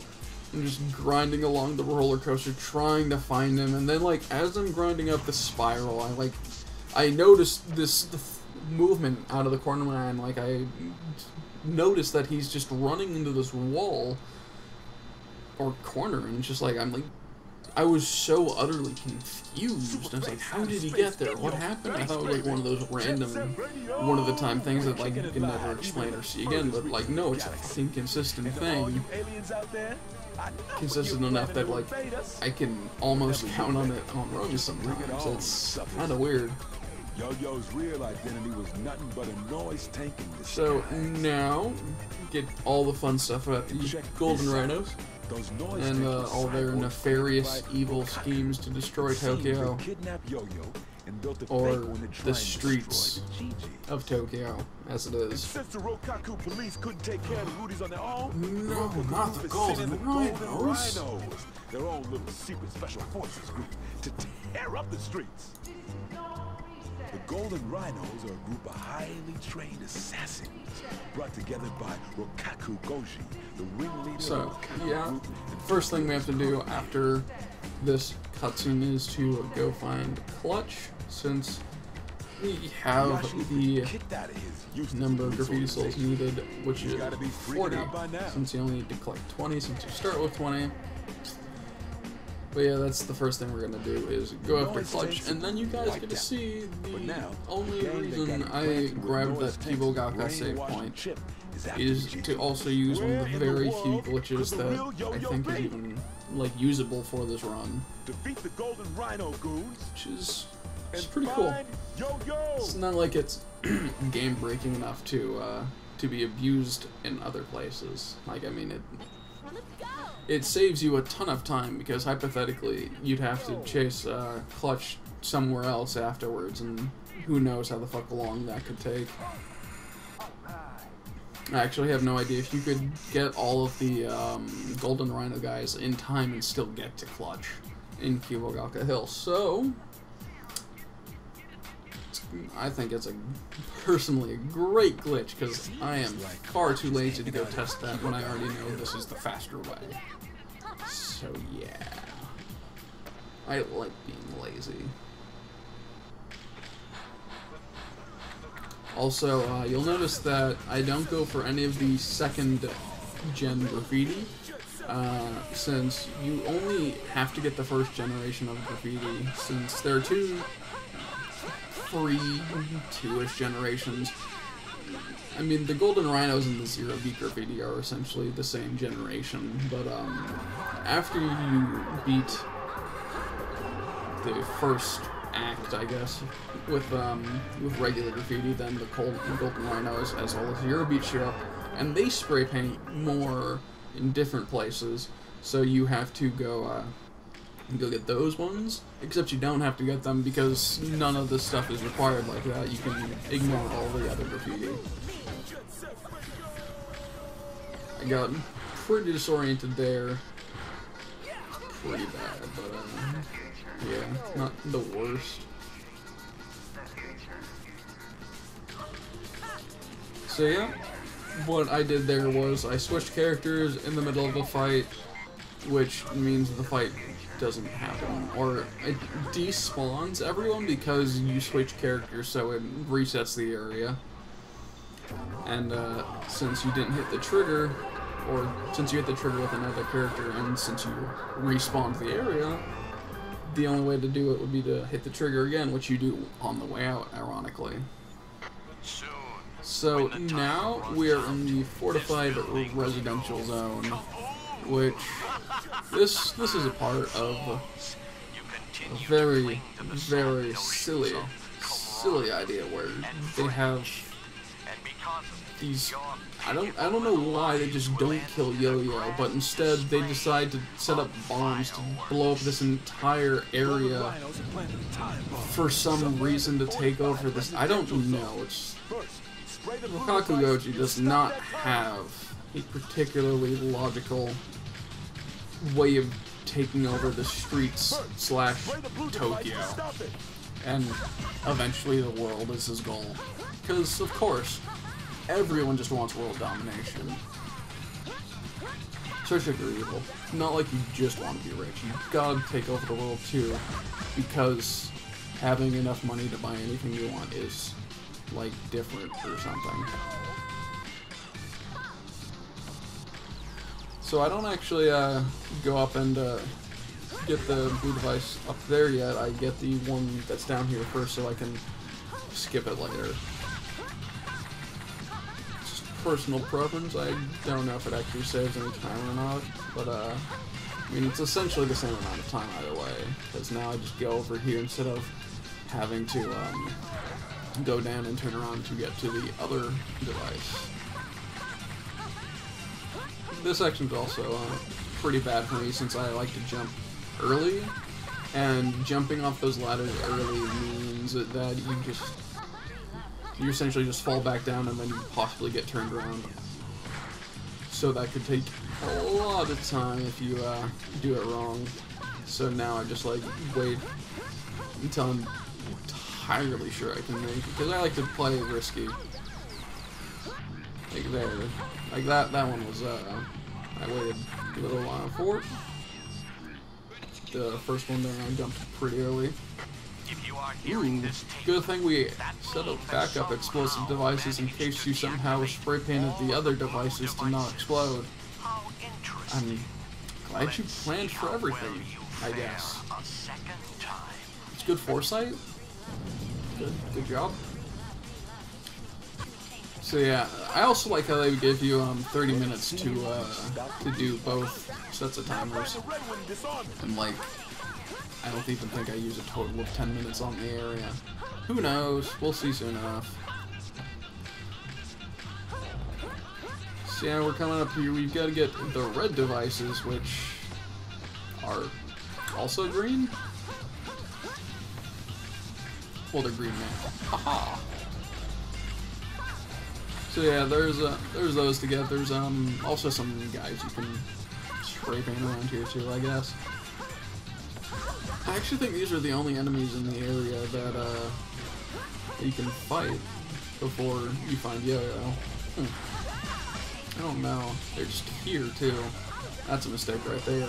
Did not want to land on that rail. I was gonna go over there and like get some health, but then I realized that I didn't either. There was another mistake there.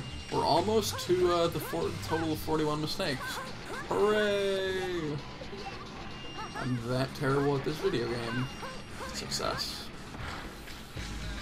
So yeah, I've got enough health here because as long as I don't fall, or as long as I don't fall and don't trick off the fall, then I'm done with. There's one more jump here where it's possible for me to die, and I obviously don't because I have a personal best. See? I told you. It's like I'm psychic or something. So that's the order I go for these things, because then I can drop down here, and the final device that you have to spray is like right down here. So I like to do that jump. I know some people might like to go down here earlier. I honestly don't know how to get to that area normally because it's just a gigantic clusterfuck of stuff down there. There's a lot of like small corridors and things that you have to navigate through. Small little shortcut right there. That it can be a bit dangerous if you miss the jump, or if you get caught under the wrong pixel.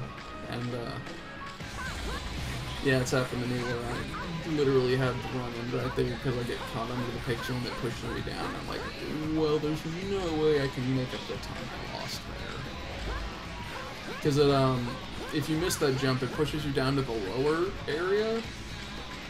And in the case where I ended my run away, I was pretty much like about to lose it anyway, but it did not help. So here we have the hardest platforming section in the game, except for this part where you have boost jumps.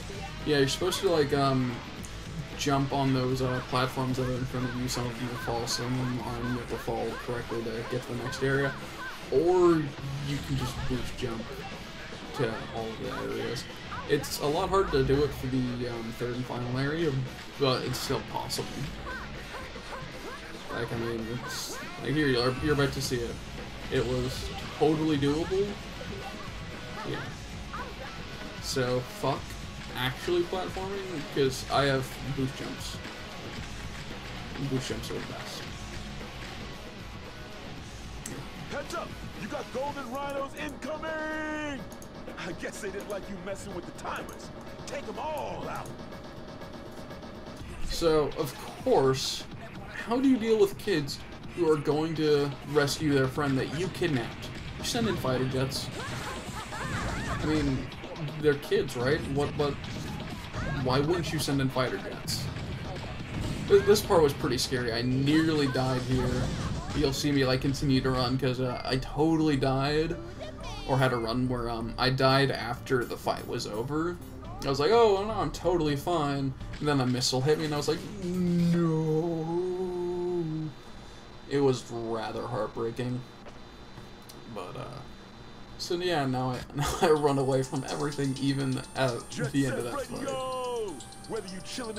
So now we are down to the coming into the home stretch. we've got... we've pretty much only got fights left. We've got the Pyro, Claw, Beat, and Goji fight. Though it's listed Pyro Claw, it's actually Claw Pyro. Because the Pyro is over in Highway 0, and you might as well do that one last because you have to go do the train chase afterwards. So, just by proxy, being closer, you do that one last.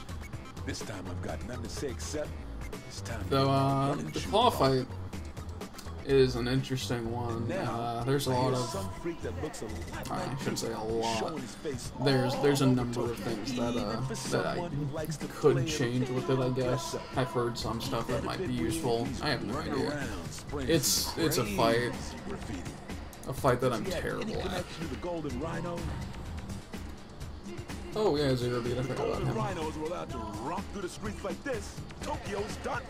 So, we're gonna head over to Chuo Street because you trigger the Claw fight in the exact same area you trigger the tanks in Chuo Street, which is the top of the stairs at the, like near the dinosaur statue, I guess? Sculpture, who knows?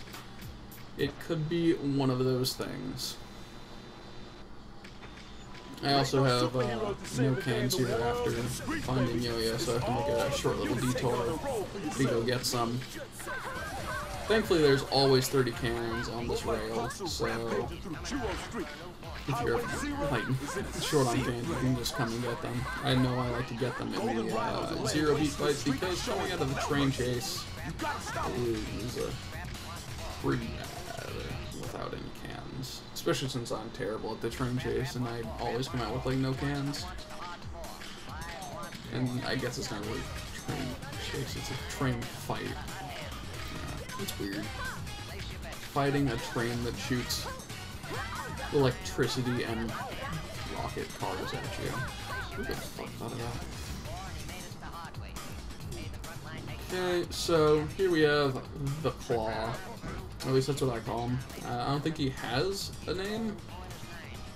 He's just one of the Golden Rhino assassins.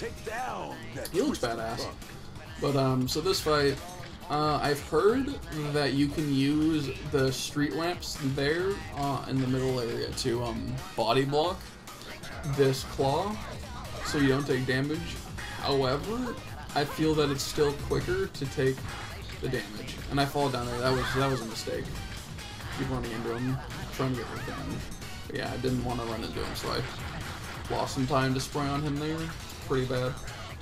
Yeah, it's like using the street lamps could be quicker in some cases.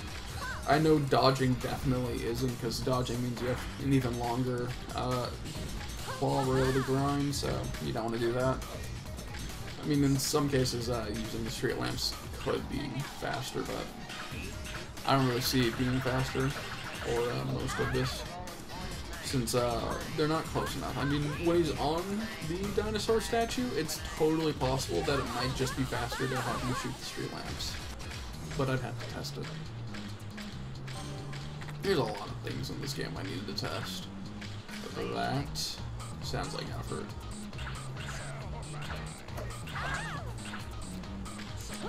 So, since I messed up the earlier part of the fight and I didn't get to spray him as much as I should have, I now have to boost into him to finish the fight. Since when he's on the ground and he shoots his claw at you, with the only way to knock him down is to boost. Or at least so far, I've noticed. Like, I've been at full speed when grinding and it doesn't knock him down. So, boosting is the only way I know how to do it. Could just be, but I'm terrible at video games. Watching this, it always amuses me. It's like, yeah, we could just, like, let him suffer in the fact that he was graffitied all over, but no, we're gonna send a jet to shoot 4 missiles at him that will lift him into the sky and then explode. Because fuck that guy. He didn't kill that kid. That's his own fucking fault. He should have known better. Also, why don't they just use the jet to kill the kid in the first place? Alright, he's got spray paint powers. Goddamn spray paint. Why you so strong? So now we have to go over to the Pyro, which is over in only 0.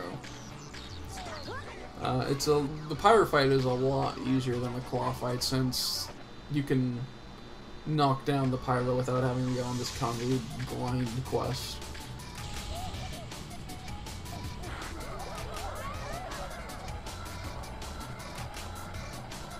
Also, you also get to see the 2 of the hardest fights against regular enemies. No, wait, I'm kidding. It's just the Golden Rhinos. Like, interestingly enough, the Golden Rhino, like, henchmen are easier to kill than the cops, which is weird considering the Golden Rhinos were brought in because the cops were incompetent.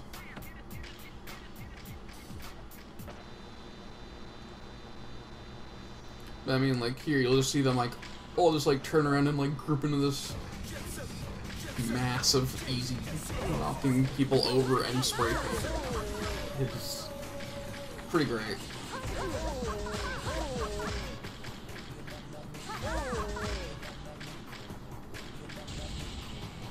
There's also, I believe there's only one more Golden Rhino fight with the henchmen. It's right at the beginning of Skyscraper District. As you will see momentarily.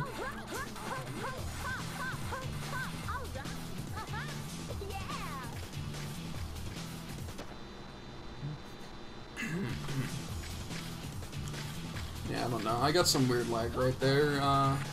For some reason, when I came in the area, it was really laggy. Of course, they just don't. That was also a fight. As you can tell, we're still alive.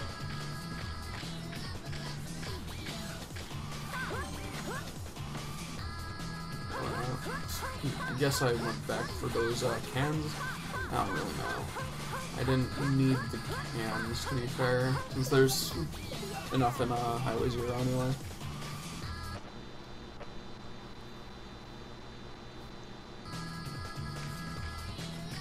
It's weird, like, there's Highway 0 is probably least used part of this game, at least for the run.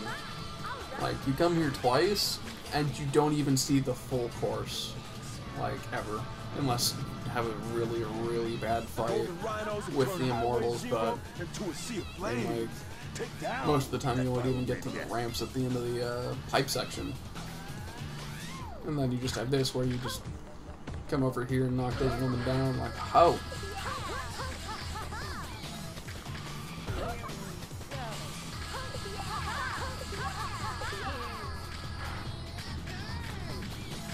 Her aim is also not that good. Like, how do you miss with a flamethrower? Like, it would be a pretty good area of effect weapon, you'd think. And of course, I mean, since she's on fire, of course a billboard falls on her and crushes her. Because Karma's a bitch.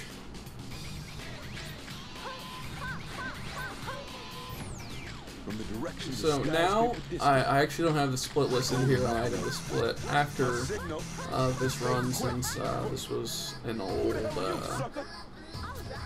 split set I had used and I didn't have all of the correct ones up. But I did go back and time it out anyway, so I know what it is and it's all been recorded, thankfully. Hooray for being able to access videos on the internet and stuff like that.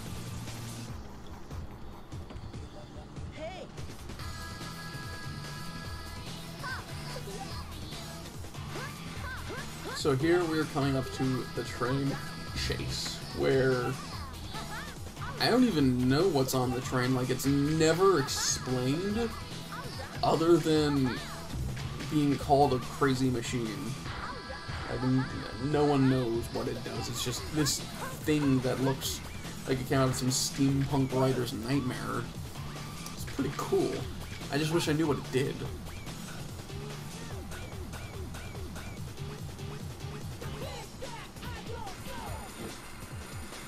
So the thing about the train chase is, there's some weird rubber banding that happens. Since, like, I haven't tried it yet, but, you can make the train stop by being far enough away from it that it won't move forward. I mean, I suppose it might be possible to go to the front of it, but going to the front of it wouldn't do anything because you can't spray it. But, like, by slowing down or stopping, it will stop itself, thus letting you get onto a rail and, like, try to grind to catch up. I can't quite tell if it's worth doing or not, since the rubber banding on trains is kind of weird. And, especially considering, like, sometimes you can catch up to them, sometimes you can't. Sometimes you need to boost to catch up to them, sometimes you don't. Like, for me, it's very inconsistent, and I don't really know how to improve it at the moment. I can only speculate, and I would need to do a lot of testing since it's a silly fight. Like in this case, it's now, like, I almost kind of caught up to the left side there, but the right side was also not as far back, and now like it stopped there, and there's some weird properties to how this fight happens. And, like, sometimes it speeds up like there. Like, I didn't stop doing the tricks. It just, decided, no, now I'm going to have the right side go faster. The left side's going to protrude slightly. It's all very, very confusing for my small, tiny brain, and I want it to make more sense, essentially, is what I'm saying. Because it's far too complicated for someone like me. Like, so many, like, variables. Effort goes into this crap. It's not fair. Also, interestingly enough, the electricity, like, doesn't go through the rail, it's on the rail. Like, it's just, that part of the rail is now electric, because we jabbed, like, a long electrical thing at it. Also, like, that doesn't seem like a practical weapon, considering if you're on a train track, you're probably getting chased by a train where shocking the train track won't do anything to the train. It's all... I just don't get it. But I mean, it really works against fighting off kids who can use their street powers to spray paint whatever you're doing and make it destroyed. It is pretty effective against them. So now we are going to be moving on to the Zero Beat fight, which, there we go. I accidentally split there. Forgot that I didn't have the train chase split on that one. Yeah, that was a machine thing on a train, I guess. Yeah, so we're moving on to the Zero Beat fight now. And after that, we have the Mecha Goji fight, or the Akumu fight. Thankfully, I didn't see exactly how many, but I had about 20 cans there at the end of the train chase, which is pretty good, because starting the Zero Beat fight without cans, it's not too bad, because you can always go get the 30 cans since you are in the Shibuya terminal area, but like, it's still better to be able to just start spraying them at the beginning, obviously. Bringing you a special broadcast of supreme culture. Forgot how long this goddamn cutscene was.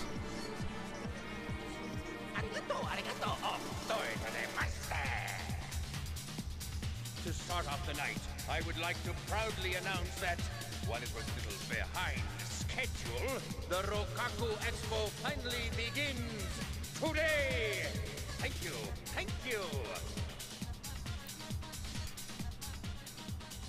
Now, I will show all of you the true meaning. I don't know if I don't think I mentioned it earlier, but in the Rokaku Expo area, when you're playing Death Ball, you can totally see the non-moving part of this tower through one of the walls.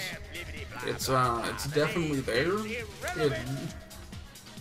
I don't know, like, why it's, like, because you can see that there's also people near the tower, like, because there's, for some reason, there's spectators in Death Ball, like, they somehow also broke in to the expo, or I guess the Rokaku Expo Stadium, and we're watching Death Ball, and like, no one seemed to notice this gigantic, weird tentacle tower thing.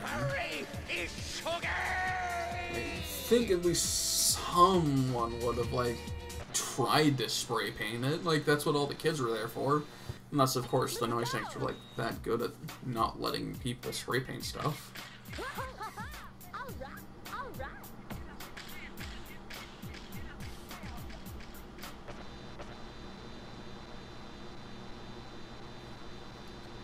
So here we go. We are coming in here. I believe there's another small little cutscene where he shoots out his son. I guess he calls them his son. I would like to thank you personally for gathering here today. However, this tower is not finished. That's the other thing. Like, I'm not entirely sure, but considering that the tower sucks up the people, as you can tell in this cutscene. Like there are shots when it. Like looking around the area where it's like trying to establish that there are like people there. I think this is actually one of them soon. I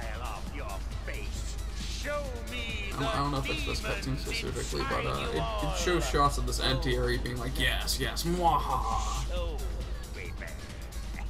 And, like there's actually just no one there. Like, oh yeah, here we go. It's like it's implying that there's like supposed to be people here. And, like I have no idea if that's just my copy not having people, or if the developers just didn't put people in for this cutscene and they're implying that Goji's insane. Which wouldn't be too far-fetched. Channel that useless energy towards the tower. It shall live there for all eternity. Abandon your hopes and throw away those miserable smiles.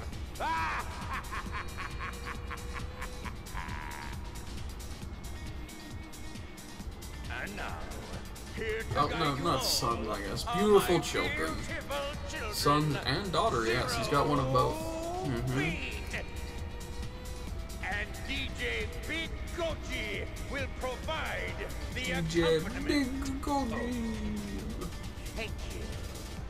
Like seriously, they should have had more Goji in the game because he's awesome. Like they just kind of allude to him all of them, and until now you like don't get to see him. And he's fucking so cool. And now for this fight. If I remember correctly, this fight doesn't go terribly. It's not like the best that I could have done, but I think it went overall pretty good.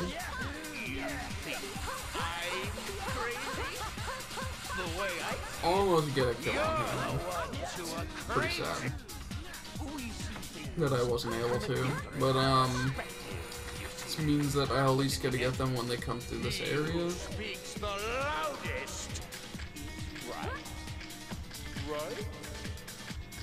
And this guy, like, tried to boost into me, I think. I didn't get a good, like, look at it, but it looked like he was trying to boost into me. Every now and then, some of the computers decide that boosting into you is like a smart idea. Decided not to follow him here and meet him over here, just because I decided to. That's why. No, it's also because I'm terrible at following him up there, because you gotta keep the tricks up while you're chasing him, and I don't know exactly what jumps he takes there, so I just went with the safer route of just going to where I knew he would be. So now that I've defeated Zero Beads, we get to hear some great monologue by Professor K. He's going to tell us the greatness of the new Jet Set Radio. Wait a minute. I think I'm going to call it, yeah, Jet Set Radio Future!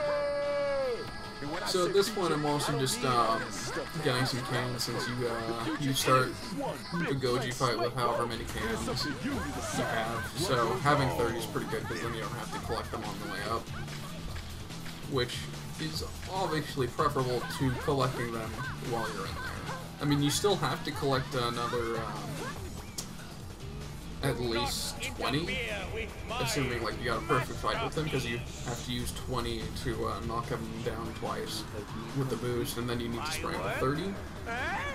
But like he needs 50 total, so you have to collect cans in this fight at one point or another, so might as well not collect them at the beginning.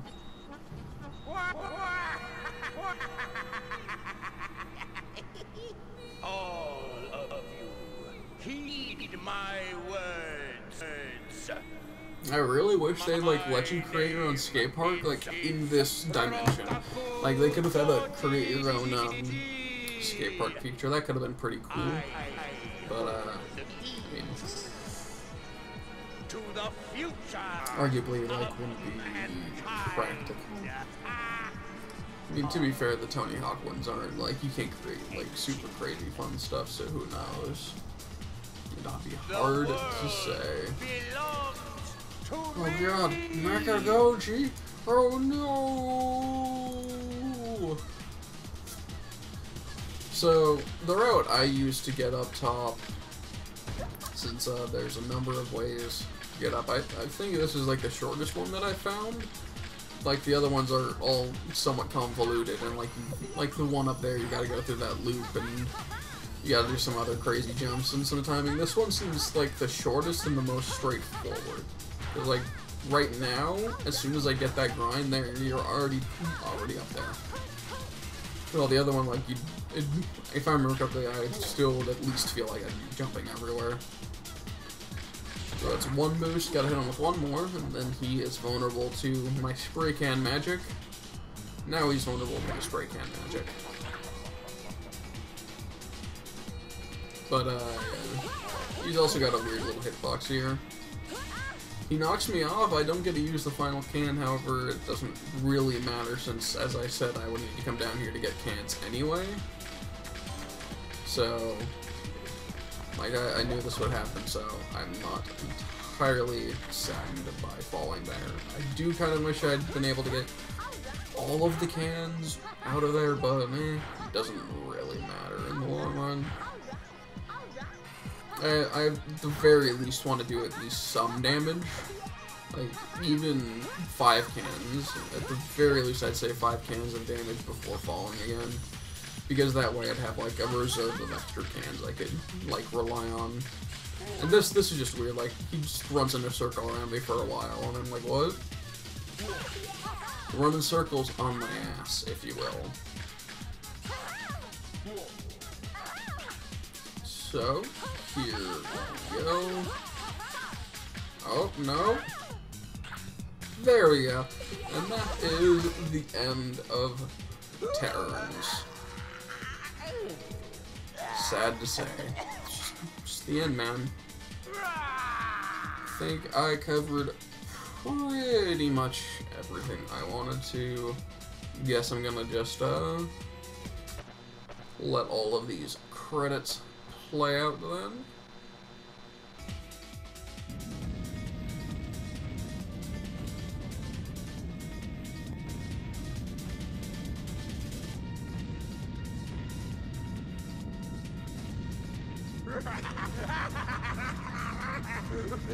See you later. Sayonara.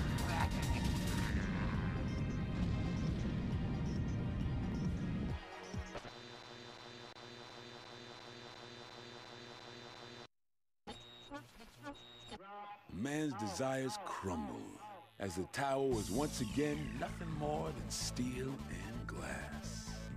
These scraps of paper we call money, oppressive laws set forth by corrupt men. None of these can ever extinguish the yearning for freedom felt in the hearts of all mankind. Graffiti souls are the symbols of Tokyo's freedom. And the more people are pushed, the stronger that yearning for freedom becomes. And in the end, he was not strong enough to overcome that power. He had been doomed from the beginning. However, his existence might be nothing more than a symbol of the guilt that people feel for all their greed and desire. Or perhaps Tokyo has shown that it is one giant radio brotherhood. Perhaps he too realized this in the end. Those that seek the truth will fight tooth and nail to find it. Better believe that. And so, the radio will once again play static and worn-out tunes. And the TV will return to being nothing more than a square plastic box. Normal again, all right. But the graffiti left on the walls will remind people of their inner passions. It'll burn into their minds. And the dreams of the city will be carried on through the streets. People gonna remember.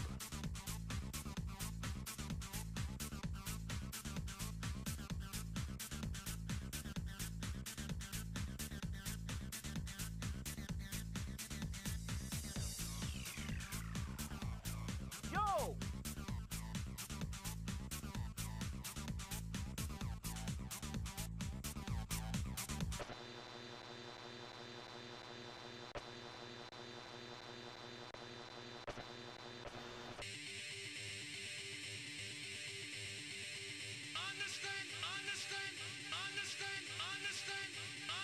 Understand the concept of love. Understand the concept of love.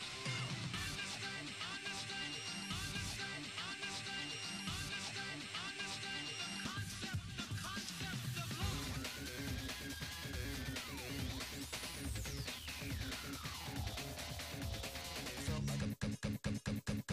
And you're ready to flow.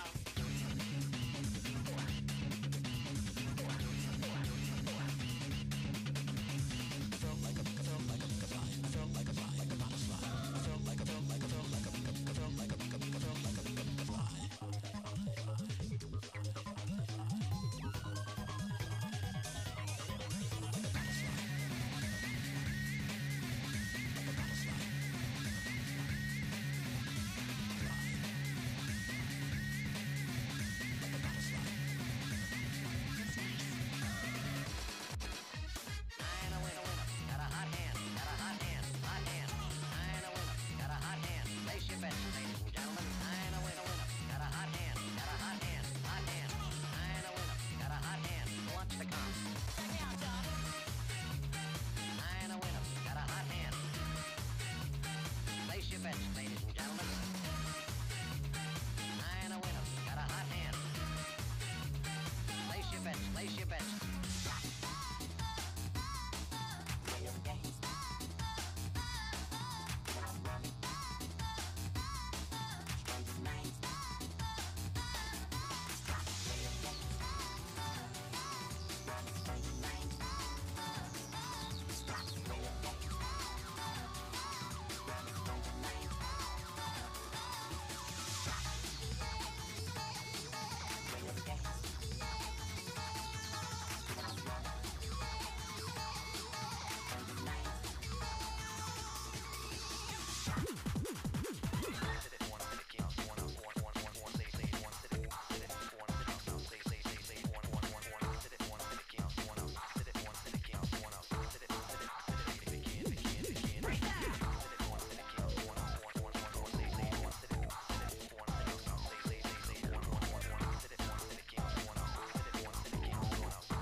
Oh, what? Come on, the streets are in trouble again? Who's gonna rise to the call?